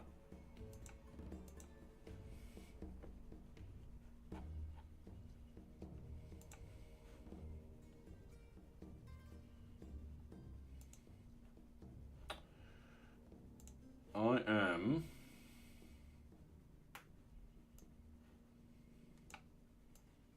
gonna do this. I'm gonna duplicate the tab. You go home, blogs, final countdown. And why do you want to, MD?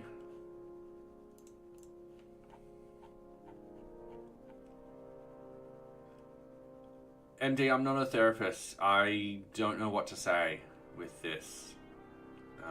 But if you really do feel that way, I would recommend getting professional help.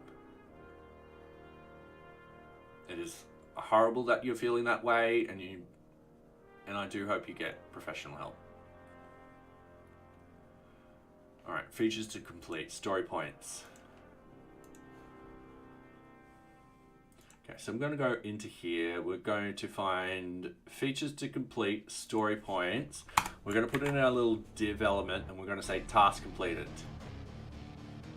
And then in this one, access to admin functionality, implementation of feedback, testing, we're fine with. API documentation.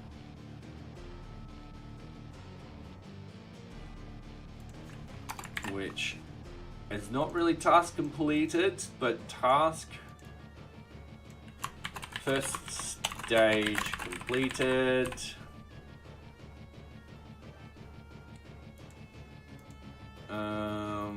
Read the docs. All right, cool. We'll be fine with that. There's a lot of read the docs. Definition of done. 75% of code coverage. Yeah, that's gonna take me a while to get.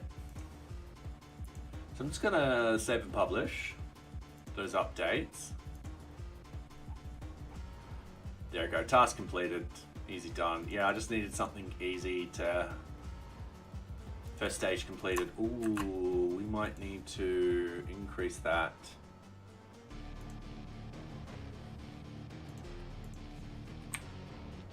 That is 172.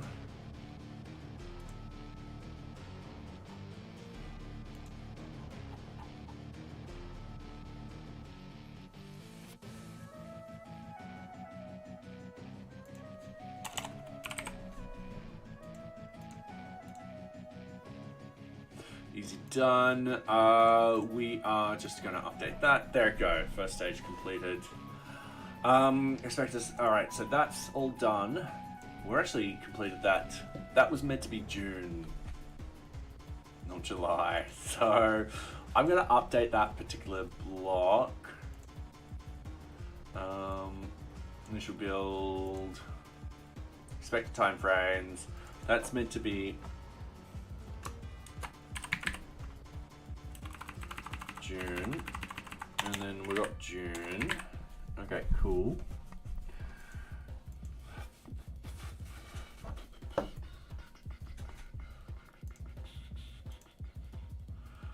Alright, so we got story point feature, the 0.31 wrap up. Now we're hoping to hit the 1st of September. Now we've got July, August, 2 months to do meet our criteria. Considering I just spent a lot of time on the API, I'm gonna have to, I'm gonna have to think of something. I'm gonna have to work a lot harder than I am. Alright, so in here, we've got to meet the 75% code coverage. So we go back to Circle CI. I don't know why I need to log in every single time.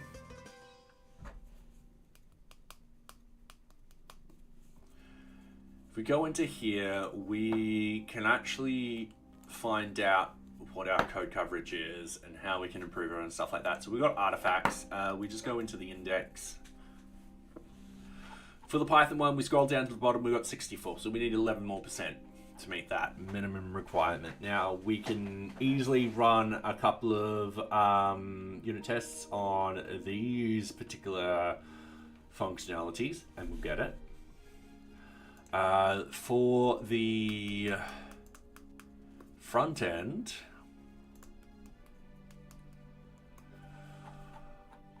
we have 33% of functions have unit tests. So what we're going to have to do is essentially spend a lot more time doing this. That being said, there's a lot of components that we haven't actually done. So for example, we haven't actually set up the unit tests for these to make sure that they actually open. So yeah, and I've got to learn how to mock in VueJS so I can test a few things. So yeah, that way, I think I've got to test things.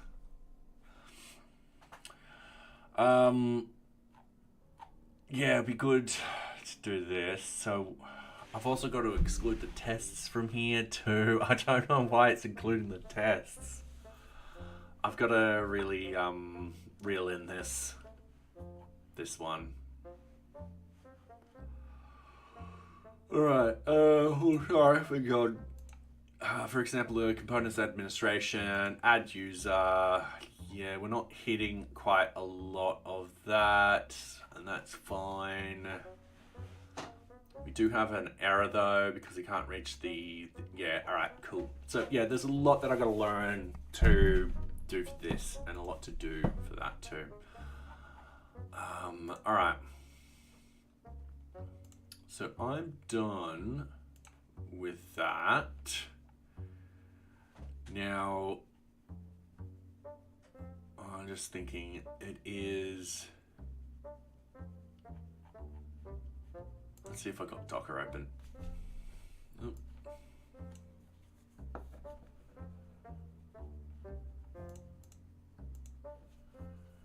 I don't have MySQL on here. I can get it installed pretty quickly.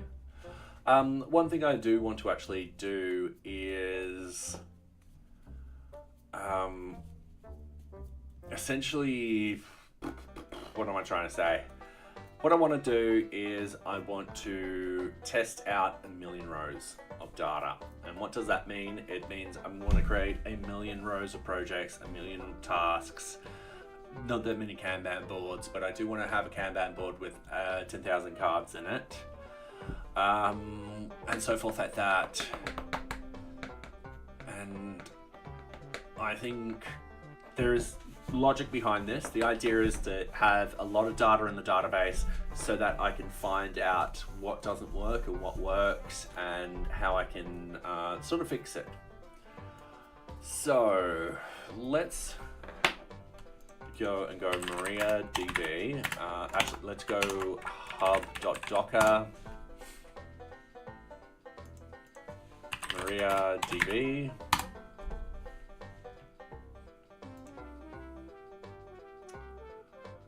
Oh,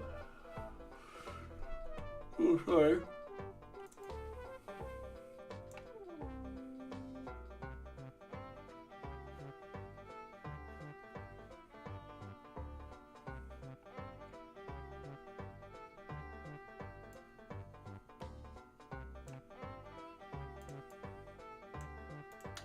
Let's do something like this.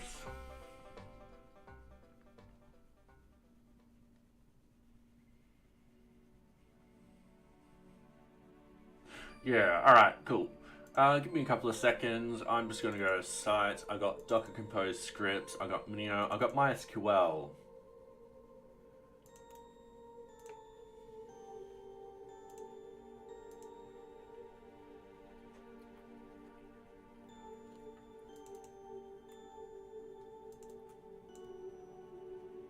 Alright, I'm going to use this one just because it's there. Actually, let's go cd sites. This would be part of the Docker Compose scripts, MySQL. We're just going to go Docker Compose up and then detaching it. Cool. So that should bring up... Oh, I don't have the MySQL desktop, do I? The workbench. Oh, do I really want to use it? No, I don't, because it keeps crashing, the bloody thing. Alright. Not now. I didn't want it. Alright. So, B Studio. I'll bring this down. I'll put B Studio over here. I'll put Docker back up there. Docker should be... Oh, I've actually had quite a lot of things open. MySQL, is it running? Oh, we've got Postgres and all of that. Oh my god, I have not cleaned this out. This is my bad. I have forgotten to clean this out. We've got MariaDB in use. We've got, let's see, MySQL. We do have MySQL and it's currently in use. And I just closed that other one. They're all not running at the moment. I should also delete all of... Sorry, I'm just having a look at all of these. I'm just going to delete all of these. Once again, this is a dev system. Nothing of production should be of value on here. Look at how many there are. We've got Mongo in here too. 11 months ago. Postgres. I mean, I could try and use the Postgres one. Got MySQL. Devilbox. 2 years ago for the Devilbox.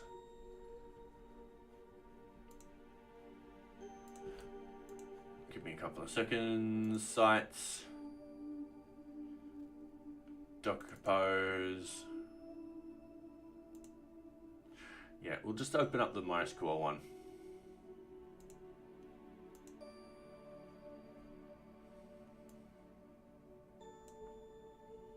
Alright.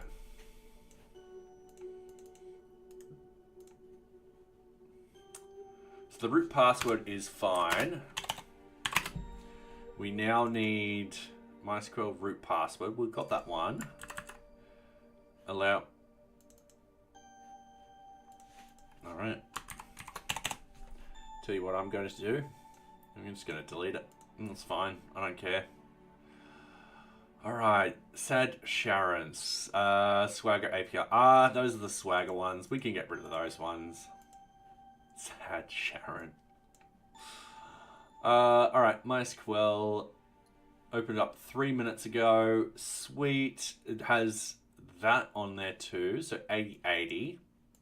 It's going to put that back up there. We're just going to go over here. We're going to go localhost 8080. We're gonna log in.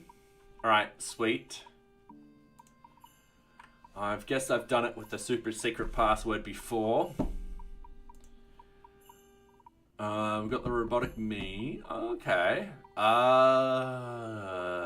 Yes. All right, and then we got the NearBeach one. We've got no new tables found or anything like that. Sweet. We're gonna use this, and what we want to do is we're gonna open up. I already had that open, didn't I? Oh, well, how? Okay, cool.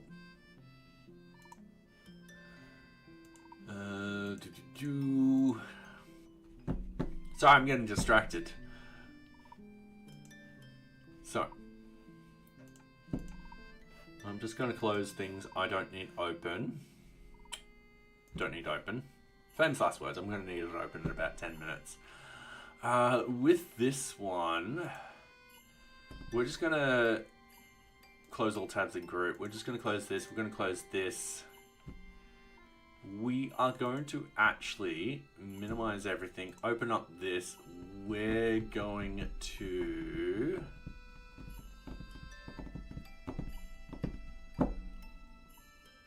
open up NearBeach. No, open up local. Open up settings. We're going to scroll down to the database section. And we're going to edit this. And what we're going to do is we're going to sort of migrate everything to the database, and then we're going to load in some temporary data, and then I'm going to create a Jupyter session, and we're going to play around with inserting data into the database.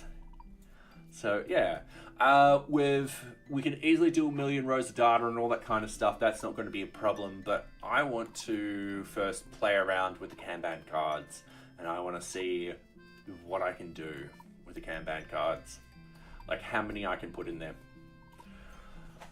So that's our plan of attack at the moment. We're going to go MySQL, version supported,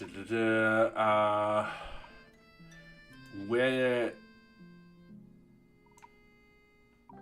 Oh, so they're doing it differently nowadays.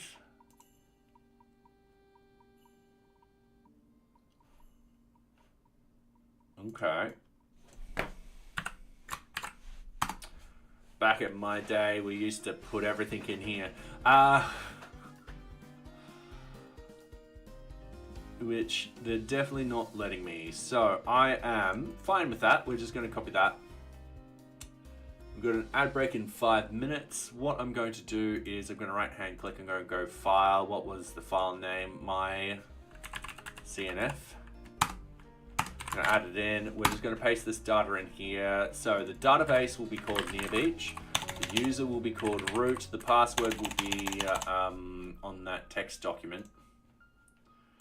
Give me a couple of seconds. Sorry. Actually, it should be over here. Super secret password.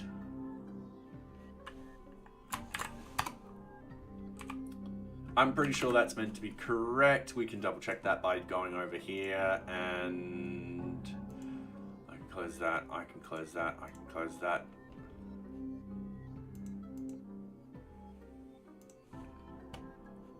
Structure, import, operation. Actually,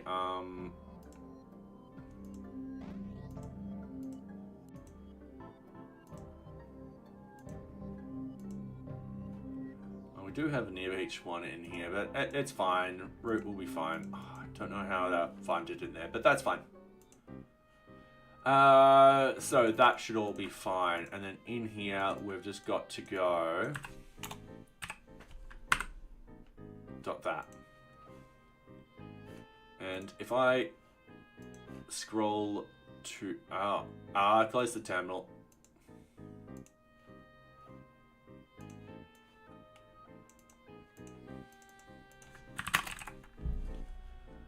Oh, sorry, I keep pressing the submit feedback. So I want to go source, VM, then activate, and then I want to go Python 3, manage migrate. Now this might not work because error loading MySQL LD module. Did you install the MySQL client? Probably not. So I need to go back over here. We need to go Python MySQL connector. Yeah, actually Python MySQL. And then we just go into here. This will... If it's not going to tell us, we just do this.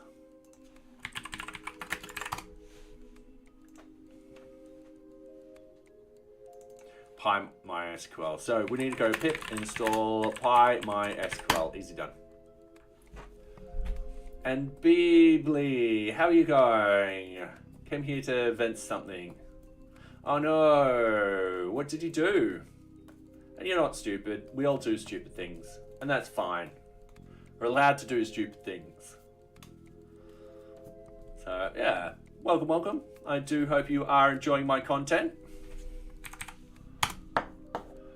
All right.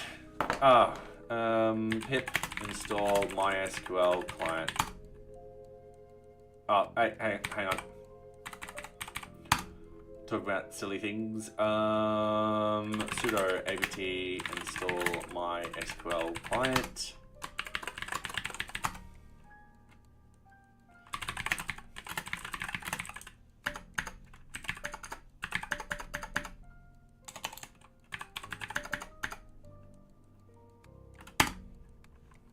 All right, cool.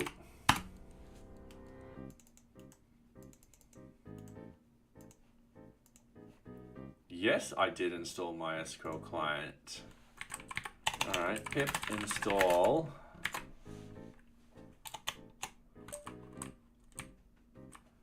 And just wait.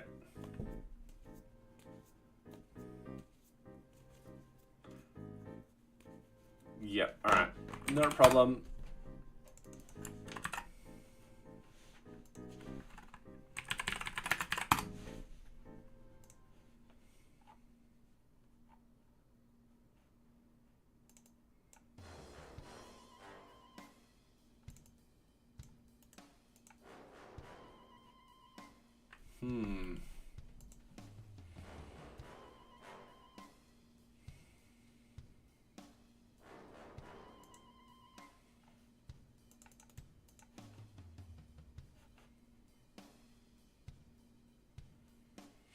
This is the base setup. I cannot support the complete setup for the build environment. If you can see some errors, alright. Sudo apt get Python dev default lib.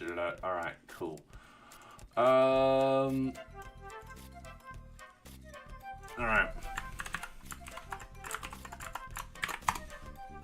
I've been following the Python lecture that led me to building a blackjack game. It was too hard for me, so I'm gonna just see the solution. I've never built a blackjack game before. I'm trying to think what is involved. So, what will be involved? You've got 2 minimum cards that you start off with. And you've got, I think, 5 maximum cards. If memory serves me correctly. The sum of the cards cannot exceed 21, or you fail. Oh, ad break. Sorry.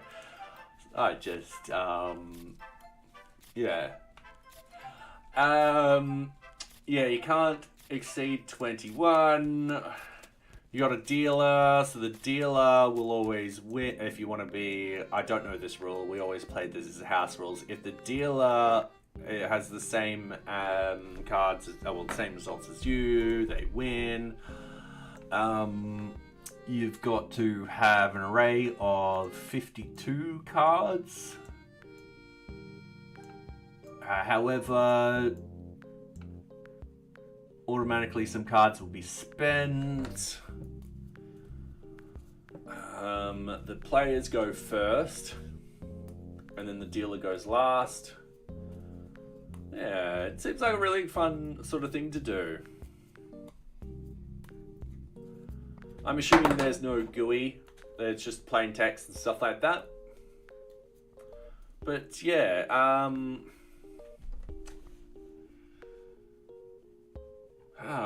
now how would I set this all up?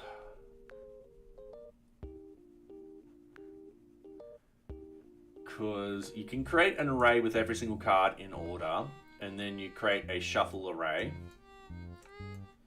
And then in that shuffle array, you can have whether a card's been used or not, or you can take the card out of the pack. You have a powerful shield on the Twitch ads that Twitch currently not joking, so ads are not effective. Oh yeah, fair enough, fair enough. Anyway, talking about ads, they're finished and I've been distracted. Yeah, it's a good sort of problem. My recommendation is break it down into something simple. So I wouldn't worry about sorting the cards or anything like that. I would, for example, just get 2 random cards between the 1s and the aces, and put them in here, and then calculate how much they cost, how much they will be, whether they are from a 2 all the way up to 21. And then the next step you would do is being able to add in a 3rd, 4th, and 5th card and having that update the value.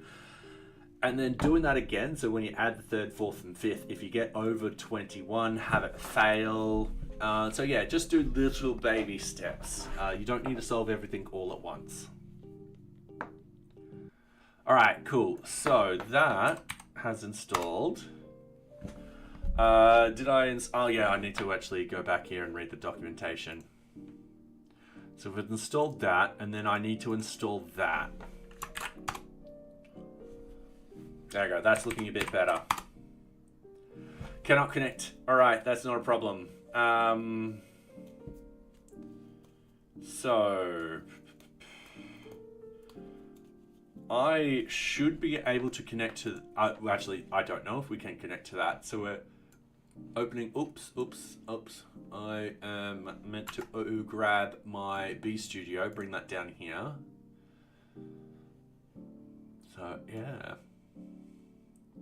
All right, in here, we're going to open up a new connection. We're going to go MySQL. We're going to username and password, host and socket. So it should be those, I do believe. I need to double check the lovely text document. So we are sending 3306 out. So 3306, the username will be root. And the password will be this super secret password. Don't tell anyone, please. And the database will be NearBeach. And then I just want to test. Connection looks good. So then when we connect, we can actually connect to here. So I've done something wrong over here. It probably can't find my stuff. So I'm just going to do that. I do remember you used to be able to just type stuff in. Oops, get over there. Hey, fine, just close. Now get over there. Hey, you used to be able to go in here and type in user and all that kind of stuff, but it looks like they've no longer allowing users to do that. That is okay. I want to do this. I want to go local my.cnf.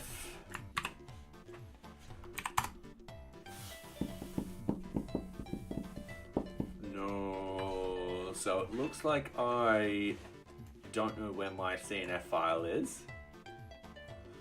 So I'm just going to read the documentation just a little bit more. So connecting to the database, please refer to the settings documentation.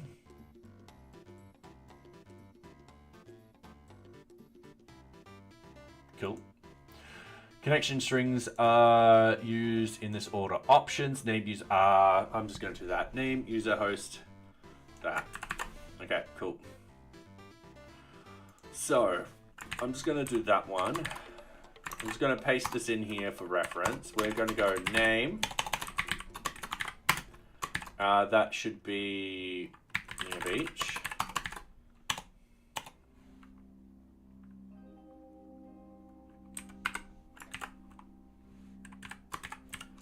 User is going to be root. Password is going to be super secret password. Don't tell anyone. Host is going to be 127.0.0.1 or local host. And then the last one is going to be port, and that's going to be 3306. Like so, and I don't know if that will work. No, name is an invalid keyword for connect.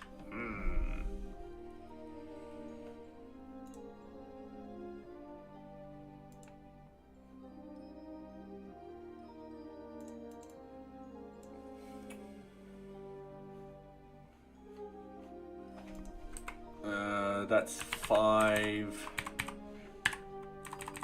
Like so, I'm just going to do that. Oh, all right, cool. Now we're connected. Now it's actually creating all the data that we need within our database.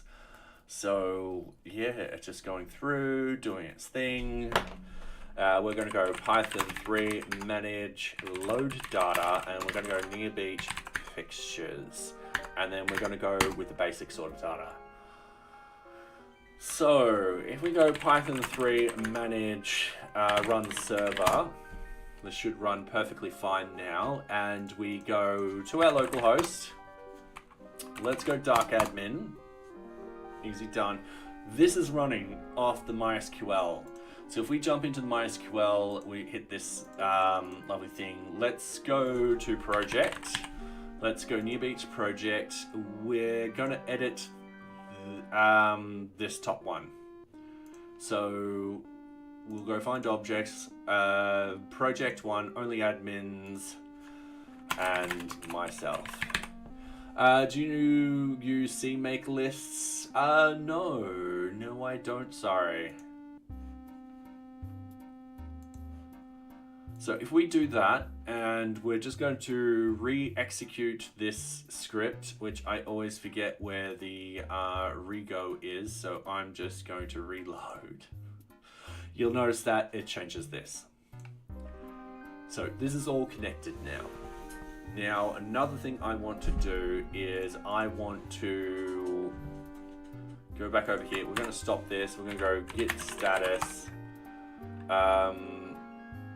We're going to git check reset hard.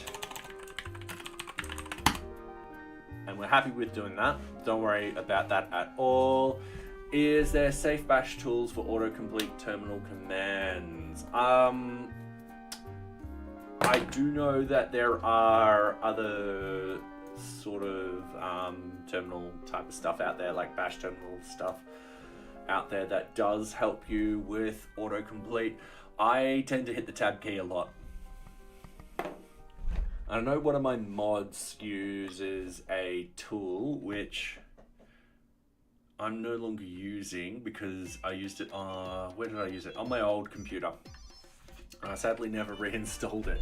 But that used to also autocomplete quite a lot, or help autocomplete. Yeah, you going back into bed? Alright, git status. So that's all done. We've reset that sort of connection. What I want to do now is I'm going to open up a new tab. I'm going to cd out of here. I don't know. Oh, we do have a Jupyter.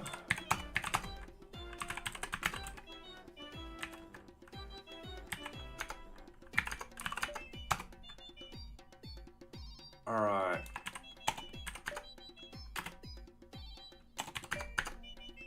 That's Jupyter Lab, isn't it? Or is it Jupyter Run? Oh, every single time I try and use Jupyter, I don't know. And Cosmic Self-Defense, you end up pressing the right key a lot instead of tab. Yeah. Or the up button. Oops. All right, hang on.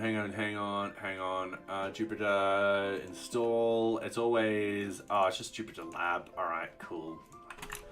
Sorry, I keep forgetting.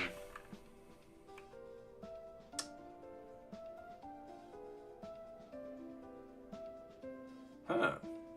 All right, I mustn't have installed it in here. I am just going to install it very, very quickly. I tell you what. Oh,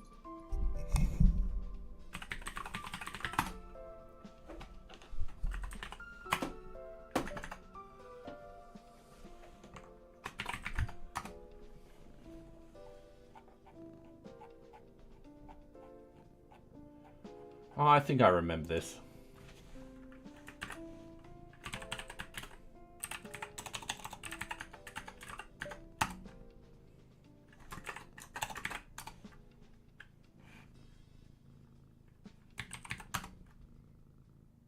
Huh.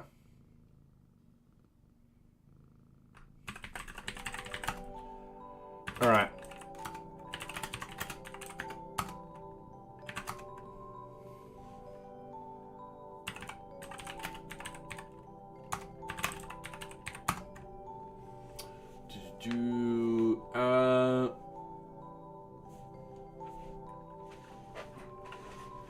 Was that what it was appearing up here?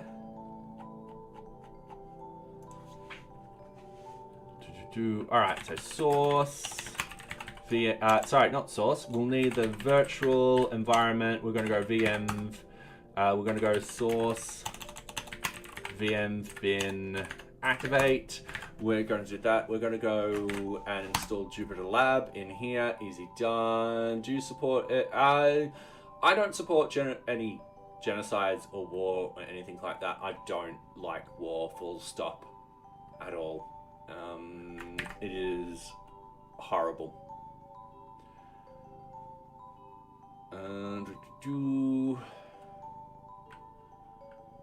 Alright, hang on, and then I just need Jupyter. What is their command? Sorry. Yeah, you thought I had that. And then we do that, and then we open it up like this, and we're like, yay!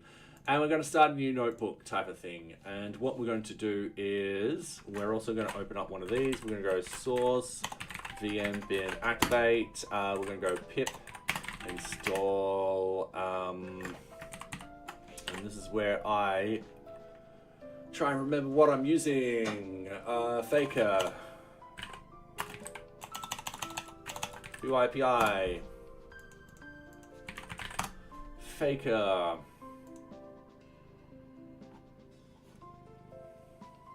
Pip install Faker. Alright, and we also should install the MySQL sort of stuff, so I'm happy with that. API, MySQL. What did we install before? I know I installed something. This one.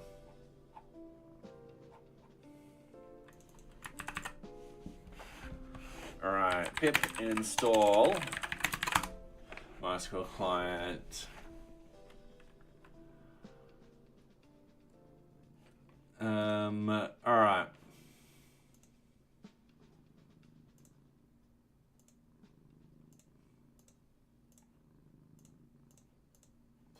Ooh, nearly clicked. I clicked on it anyway. Okay, cool. Close that. We're keeping this one open. What we want to do is we want to import Faker.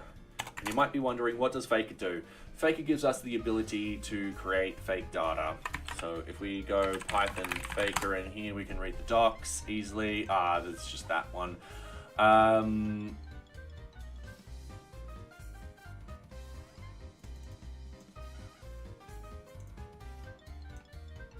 We don't need any of that. It's just in, there we go, we just need that.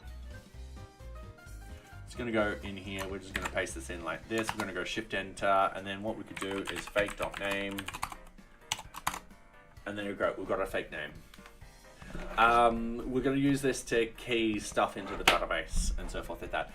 So if we go over here, we also want to Python write to MySQL database. All right, cool. Oh, I don't want to use W3 schools. How do I insert data into my MySQL database? That's easy done. So let's go down here, import this. I'm going to copy this, and I'm going to paste this down here to test. Even if we get a fail. Yes, the cat is called Socks. So yeah, she's 11 years old. You know, she demands attention all the time. So yeah. All right, so we've got import that. Now this might not work. This might be like, yep, cool. That's perfectly fine. So host will be localhost. Will be root. We need our super secret password in there. Database will be NearBeach. And then I'm going to hit enter again. We might need this to be up here. So pip install this. Sorry, pip install. Oh, I did it again.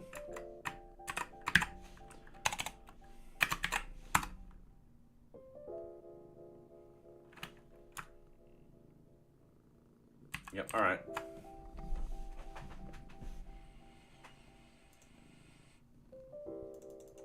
Yeah, we've got the import. That import should be up here with these guys. Her name's Socks, as in what you wear on your feet. Do you use Linux? Are you using? Yes, yeah. So I'm just using plain old vanilla Ubuntu. When I was a lot younger, between the ages of 16 and 24, I used to distro hop and all that kind of stuff. But I just don't have time anymore. I settled on Ubuntu, and I'm like, you know what? I'm happy with it. Use what you like. Now I'm going to comment all of those, and I'm just going to do that. Yeah, just that cannot connect to local MySQL socket through this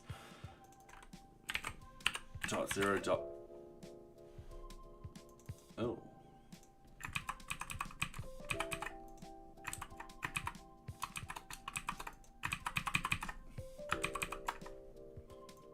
All right. I don't know what happened then.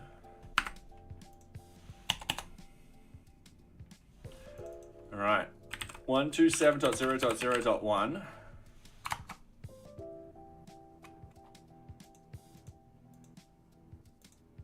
What the? Come on.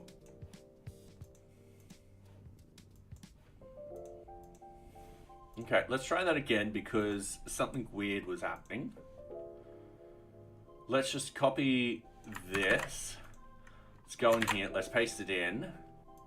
Let's do 1.7.0.0.1. It'll be root. The password will be super secret password. And the database will be NearBeach.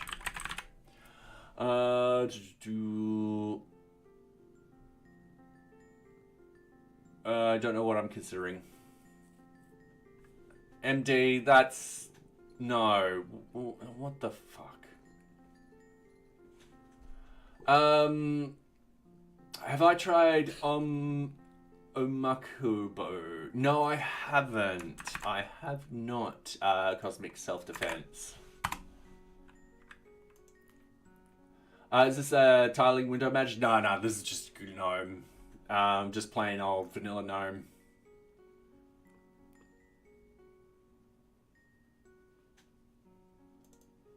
Oh, alright. Yeah, no, I haven't tried this.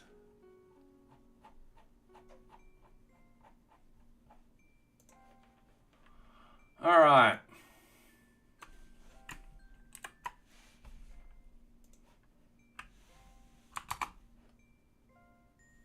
Okay, cool. It connected that time.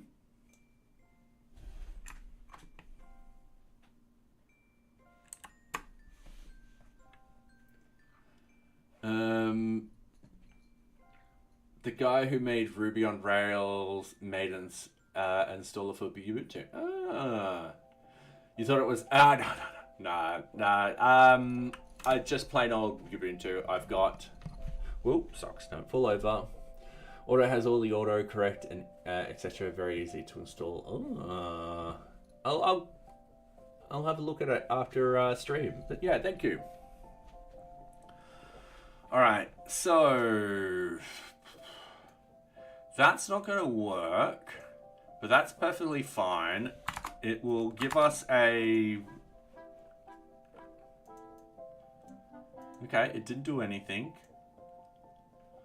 But that's fine.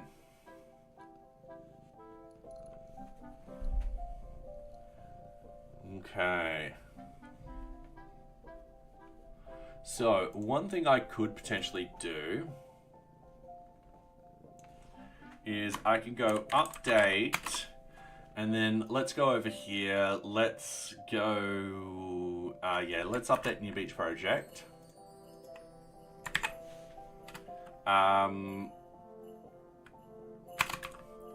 Set, let's say, the project name equals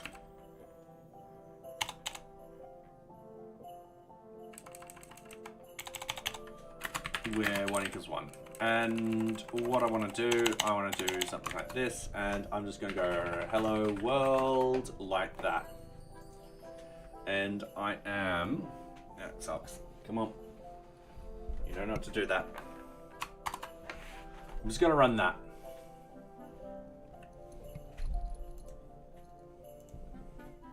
Then I'm going to refresh this. And it didn't update it here. I don't know if it's because of that, but what we'll do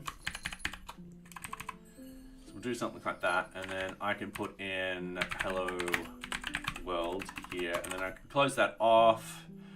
I can actually bring this out of this so we don't have the try catch in the way. Oops. And then we do the connection close, and then we do that. It doesn't tell me if it's executed.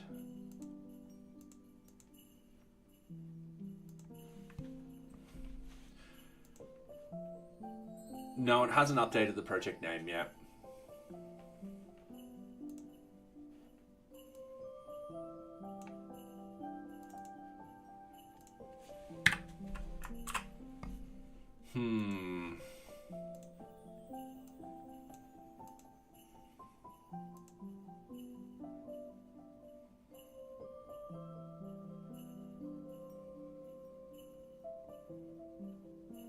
I'm going to do something wrong.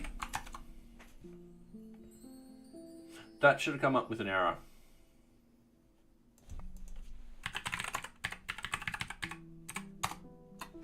That's working. Okay, let's just go Python 3 connect to a MySQL database. All right, let's use this. All right, that's fine. We can install this. So what we want to do, set up your environment, install the connector module. So we'll go over here, we'll paste it in. We're fine with that. That will automatically install. Yep, that's all done. Cool. Step 2, import the connector. So we're going to drop the that particular one. So we're going to hit yep. Sorry, I thought it was on a different sort of thing. Step 3, connect to the. So we're just going to copy this. We're going to go in here. We're just going to do this. So we've done that connector up there. In fact, I tell you what, I'm going to do this up here too. So localhost. this will be root. Password will be the super secret password, which I'm just going to copy. All right.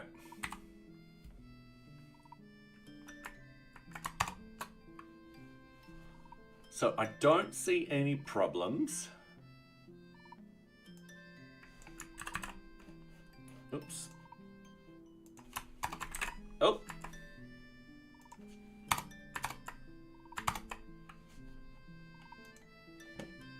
I kept doing that. All right, so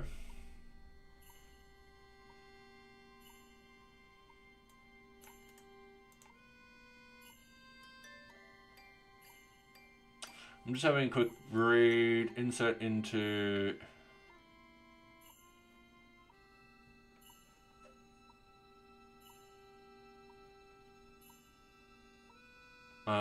the output results should look like that. Yep.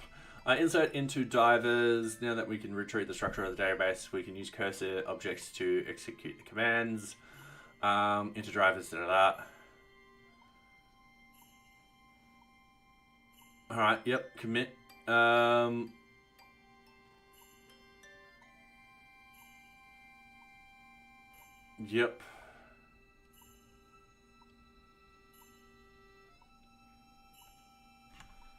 Alright.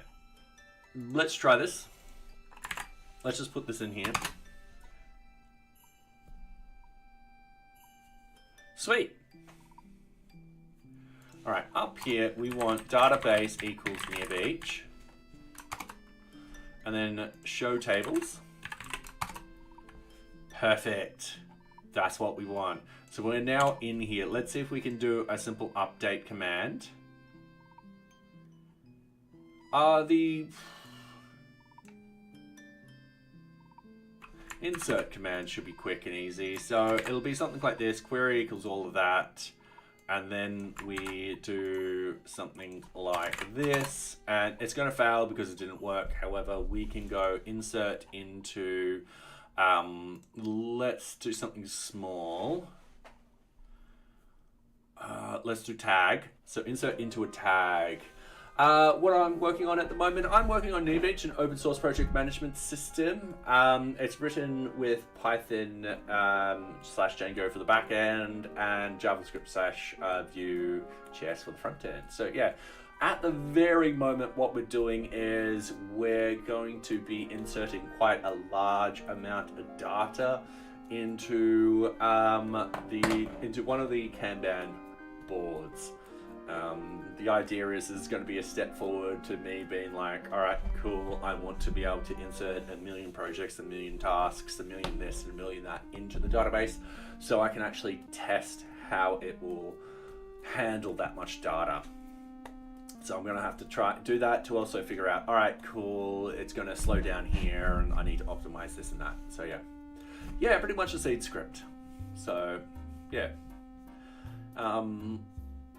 Yeah, nothing too extraordinary. So we're just getting this sort of sorted at the moment. We're just being like, all right, cool, we want to insert into one of these. So insert into NearBeach tag.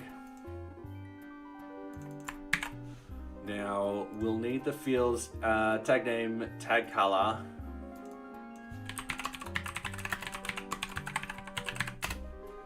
Now that's the date created, date modified.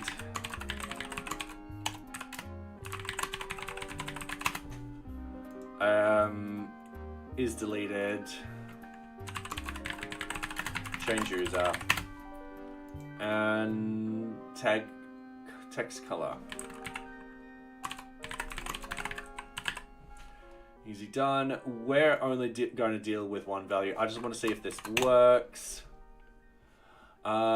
So we'll have in here new tag. The tag color I'm actually going to nick from over here. We're going to nick one of these. Date created will be now. Now, is deleted 0, change user 1, and tag text color is going to be the same as that, and that should be perfectly fine. And if we hit Shift Enter, unknown column change user. Now I change user ID. I made a boo-boo. There we go. So if we go back in here, we should see now 7. It didn't.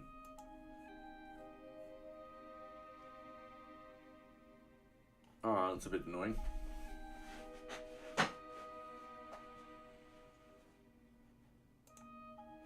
Yeah, that is very annoying. I was hoping to see 7 in here.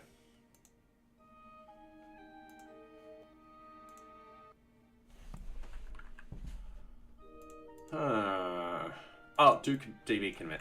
Alright, hang on.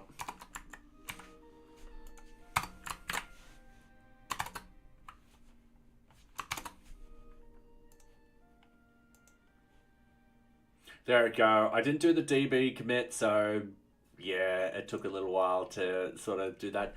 Easy done, not a problem. So what we're going to do is we're going to now create a simple loop statement. And we're going to add in Kanban cards. So we'll go over here, we'll have a look at the Kanban cards. And what we're doing is we're also going to look at the...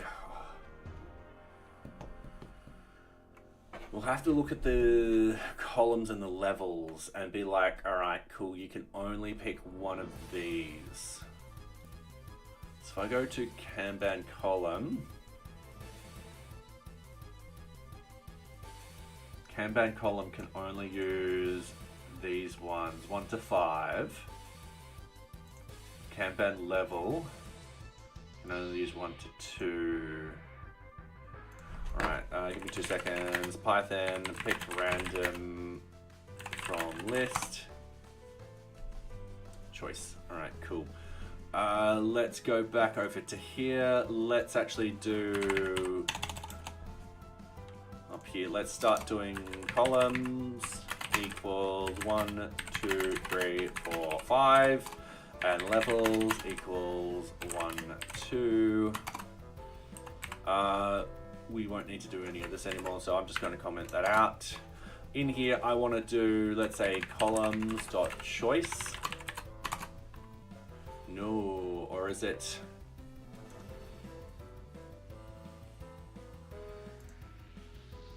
Choice, then columns.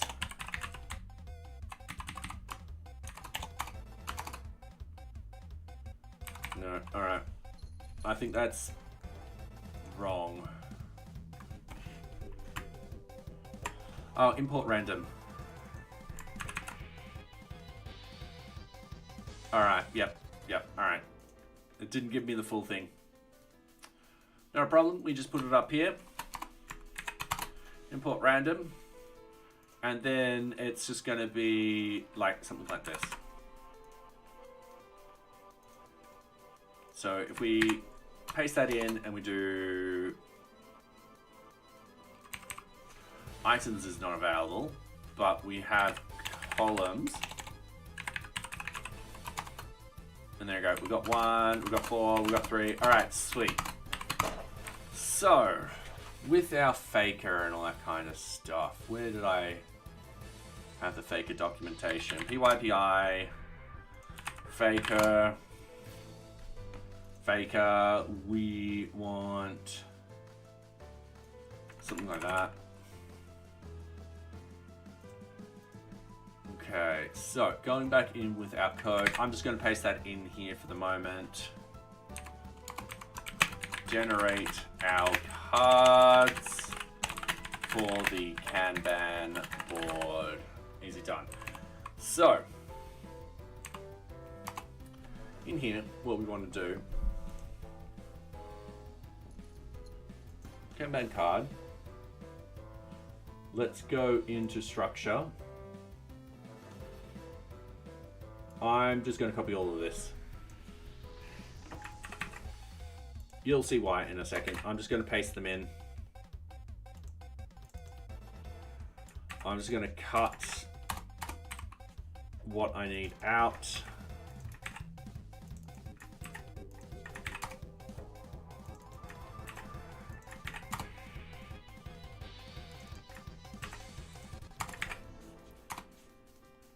Now, a lot of this should be fine. I think we need is deleted. I think a lot of this we don't need.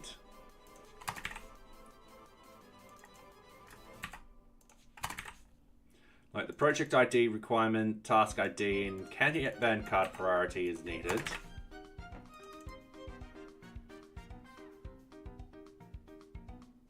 Yeah, alright, cool. So, we won't need the Kanban card ID. Kanban card text we'll need all of this.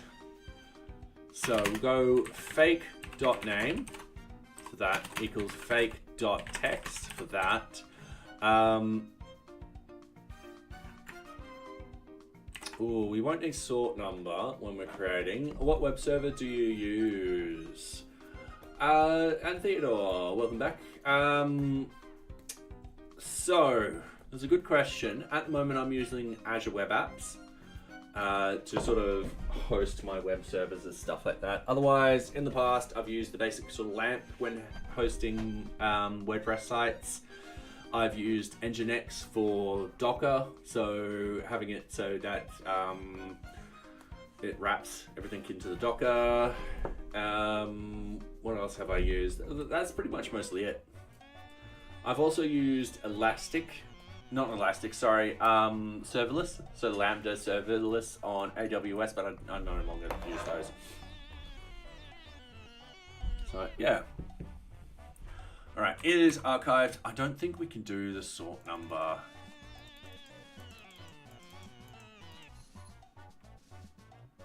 Oh. Actually, no, we can do the sort number. We're just going to cheat with the sort number. We're going to have an index.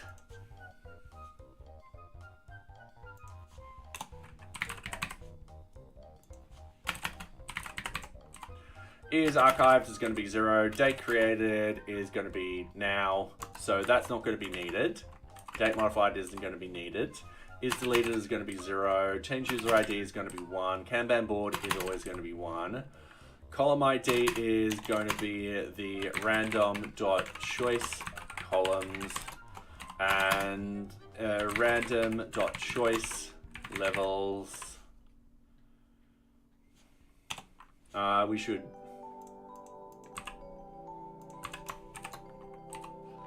card priority, we don't actually have the card priority, so I need to look over here. Double check over here. So the list of, I believe that's a 1 to 5.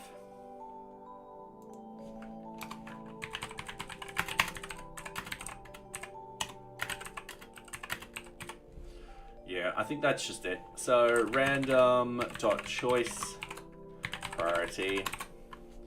And I've got to do this just so it's in memory. I'm going to delete this one. I'm going to keep this one in. So that should be all of the fields we need. And then we go db commit down here like this. And then what I want to do is I want to do something like that, and I'm going to have the query equals something like this. So insert into, we're going to go copy this. Actually, no, it'll be oh, they don't have a pre-prepared functionality there. That's perfectly fine.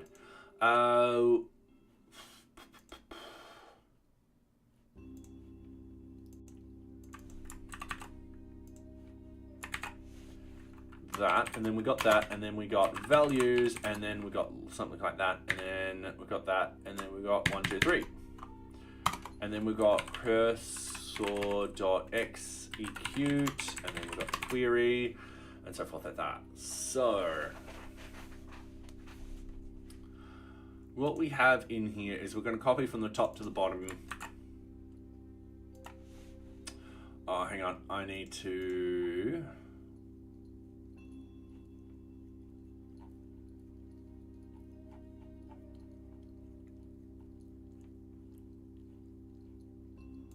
They've got it like that. I'm just going to use F strings. That's easy.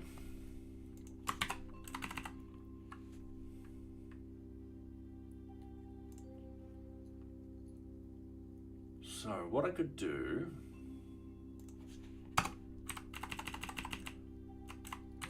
I can do something like this, and then we can add the things in like that, and then I can do values and then add the things in like that.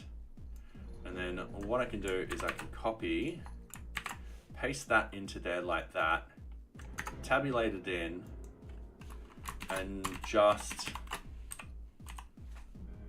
do this.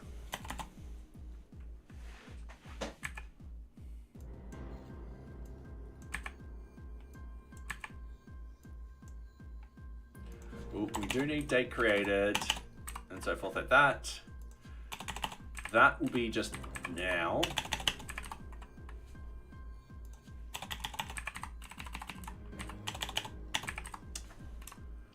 So yeah, there is a method to my madness.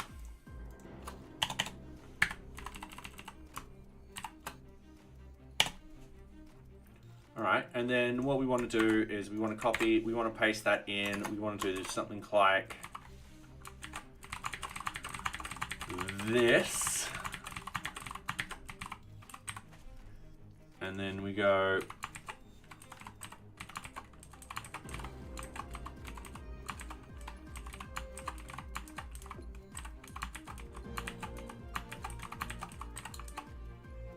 something like that. And in theory that should work, except the date modified and date created actually won't. They don't exist. So we need to go now, like that. And then we're just going to, oh, we're broken something.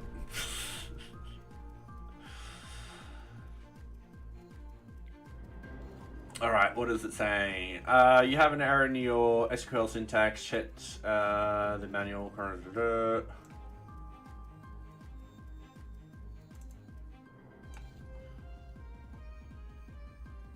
Oh, I know what I did wrong.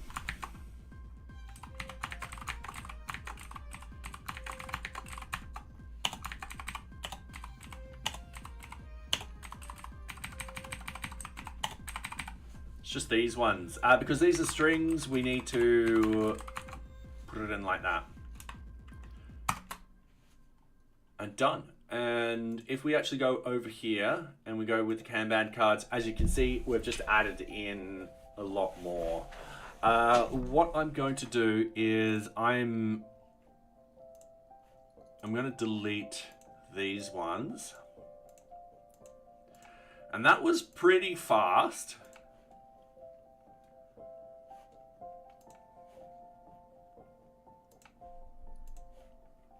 And instead of 10, we're going to do the big number.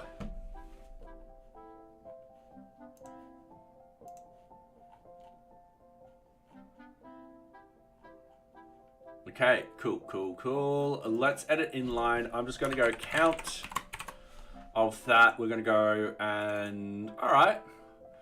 So we've got 10,000 little Kanban cards in there. I'm going to open up this again. We're going to check out the databases. We are going to comment that one out. We're going to go name is NearBeach. This is where I forget and I have to actually go to the Django documentation, Django databases. Sorry, it's name, user, yep, password. It'll be root. Password is going to be super secret. I'm just going to copy and paste. Because knowing me, I'm going to make a mistake.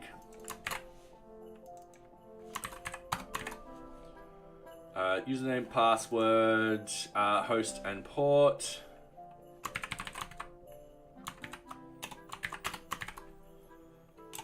I think I can do 127.0.0.1 here. No, I can't. It needs to be in a...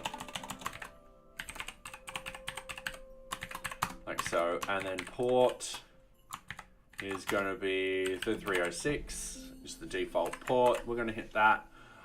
We're going to hit the debug. It's running perfectly fine. We're going to go over into localhost. No such type of Django sessions, eh?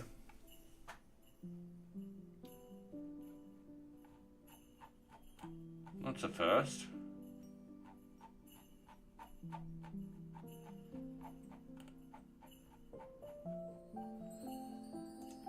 We had this running just before.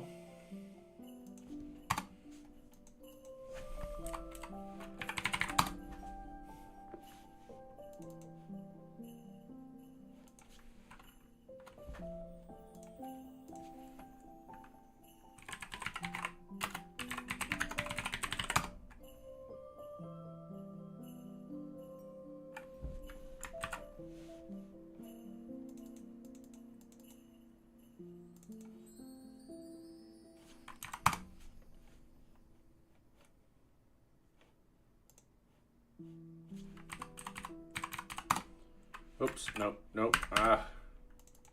Doc admin. Oh. Manage load data, NearBeach, fixtures, basic setup.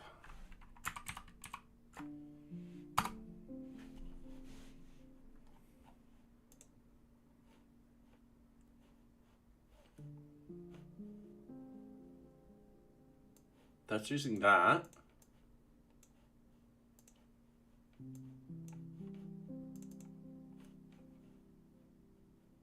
All right, where's that being used? I'm just gonna hit refresh.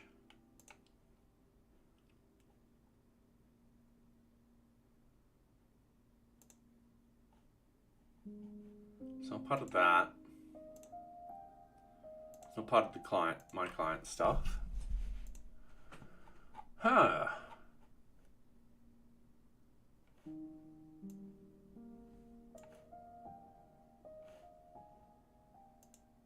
I'm just going to go over here. We're saying localhost. If I change this to localhost, so root, that, NearBeach, all of that fun stuff, stop and rerun.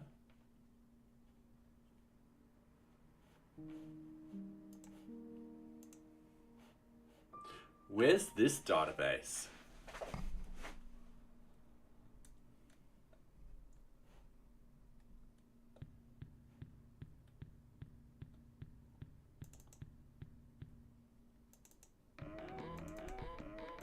Localhost, yeah.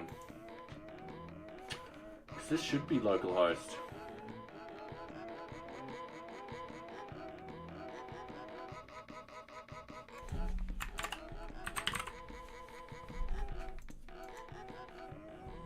And then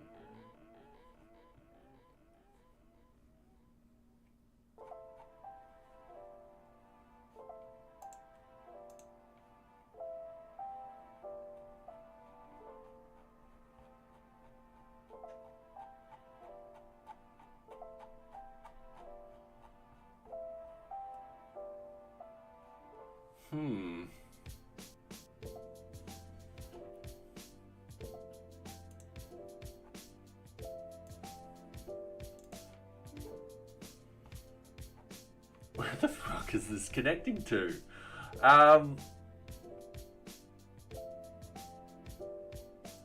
Alright, if I change this to R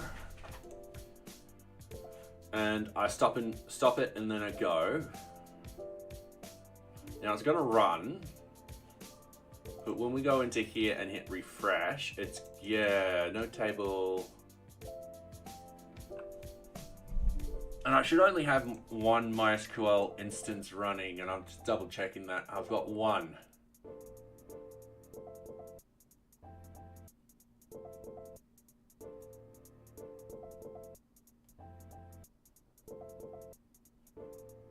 Oh, actually, I might have two. Oh no, that's all part of, sorry, that's all part of Python. So yeah, that's fine. Because we've got the PHP admin and that one. I'm just like scratching my head being like, what?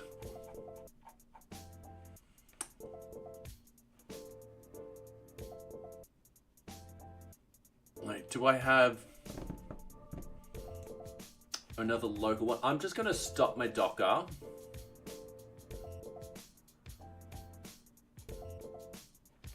right, so this should no longer run. That's perfectly fine. In here, we're going to change this to NearBeach. Again, we're fine with that. We're going to hit the refresh for the stop and run. And what I want to do is I want to go over here and hit refresh. There's another database that we're not connected. Oh, there's another MySQL. I must have something local running. All right.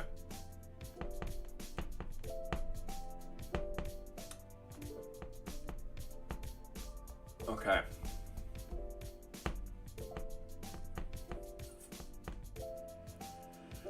Let's go over here. Sudo service MySQL.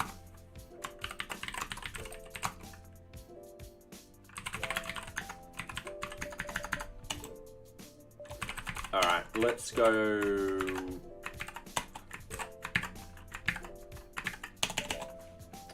Sudo docker ps.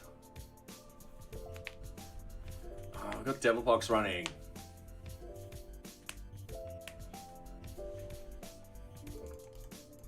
That's what's causing it. Okay. Sudo docker stop, and then we're just pasting that one in. And then if I go in here now, it should eventually stop that. Maybe not. Maybe that isn't the thing. Where's my B Studio? I want to do a MySQL connection, username, password, host and password. We've got localhost that we've got root, super secret password.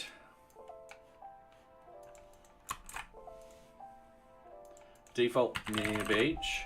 We're going to hit test. Connection refused. Okay, then this must be connected to SQLite. Oh, it is too. Oh, I've done a silly thing. All right. Let me explain it. I will start up my MySQL very, very quickly. We're going to go over to our databases. I forgot to copy, not the Postgres, but the MySQL staff. So if we scroll down, we've got backends MySQL. What do I have? SQLite 3. Done. So if I go into debug mode,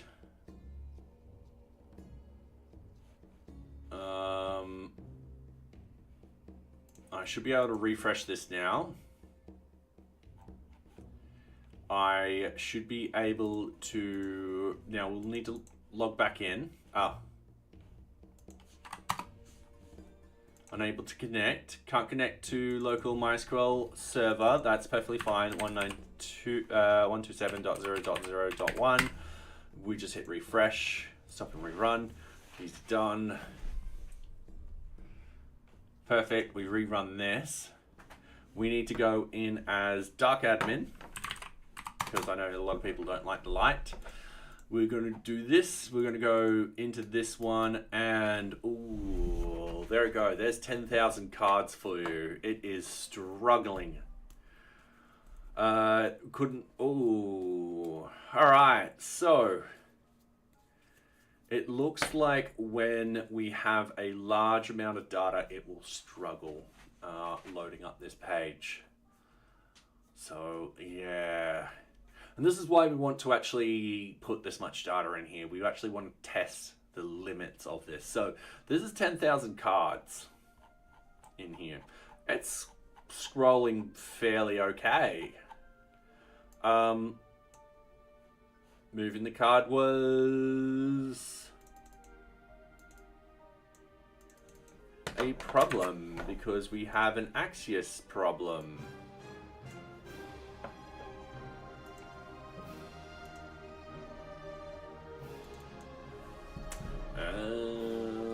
The number of get post parameters exceeded settings. All right. Ooh. Ooh. Ooh. Yeah. All right. So we do actually have a limit for this, and this is something which we'll probably sort of look into and be like, we need to change this. Or we need to optimize this and stuff like that. But if that being said, if people can still use, let's say, 5,000 cards on a Kanban board or something like that, I think that should be fine. And one way to test that is, let's actually go back into this. So we can change all of this. Let's just do 1,000. Let's do Kanban board 2. We're going to go from the top again. And that worked really, really fast. In here, we're just going to go on to 2. Did it commit it?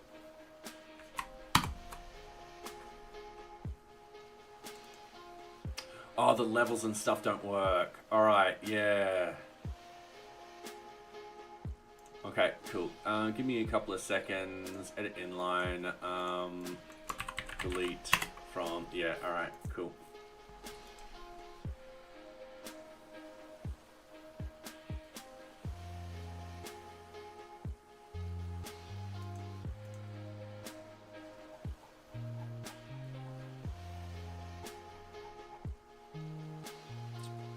What was the struggle town? Where 1 equals 1 and Kanban card ID is greater than 3.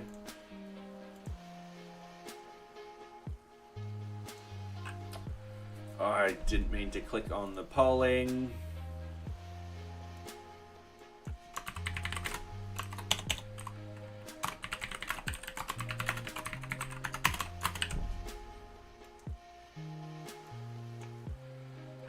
Yeah, done. All right, cool. Done that for a reason. The reason why this didn't work is because I got to update all the columns and levels and so forth like that. Not a problem. We'll just do this and it should be fine. So if we go back into here and we just hit refresh, we've got a new set of data, but we only got 1,000 cards this time. So we go into one. It loaded a lot faster. It works fine. All right, that blocked is because I moved it into blocked. I moved this card into blocked. So we know at 10,000 we're definitely going to have problems with the Kanban board. But 10,000 cards is a lot for a Kanban board. That is a huge amount. I don't foresee people reaching that. It is a ridiculous amount of cards. However, that being said, if someone were to turn around and be like, yeah, I'm going to probably do that, I'll probably think about, you know, optimizing it. But yeah, everything's looking really, really good. This is working really, really fast. Like, I can move this card down here very, very quickly.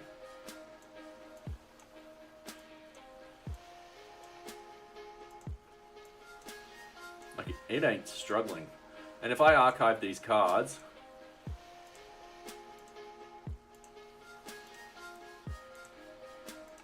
it didn't struggle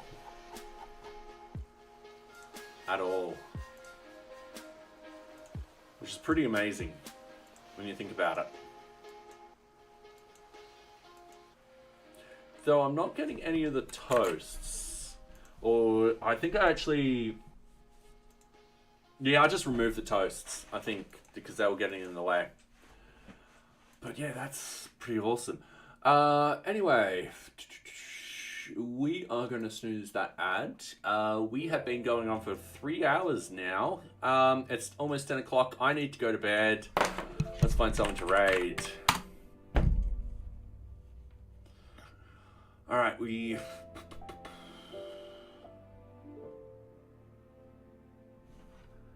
I don't know what they're doing.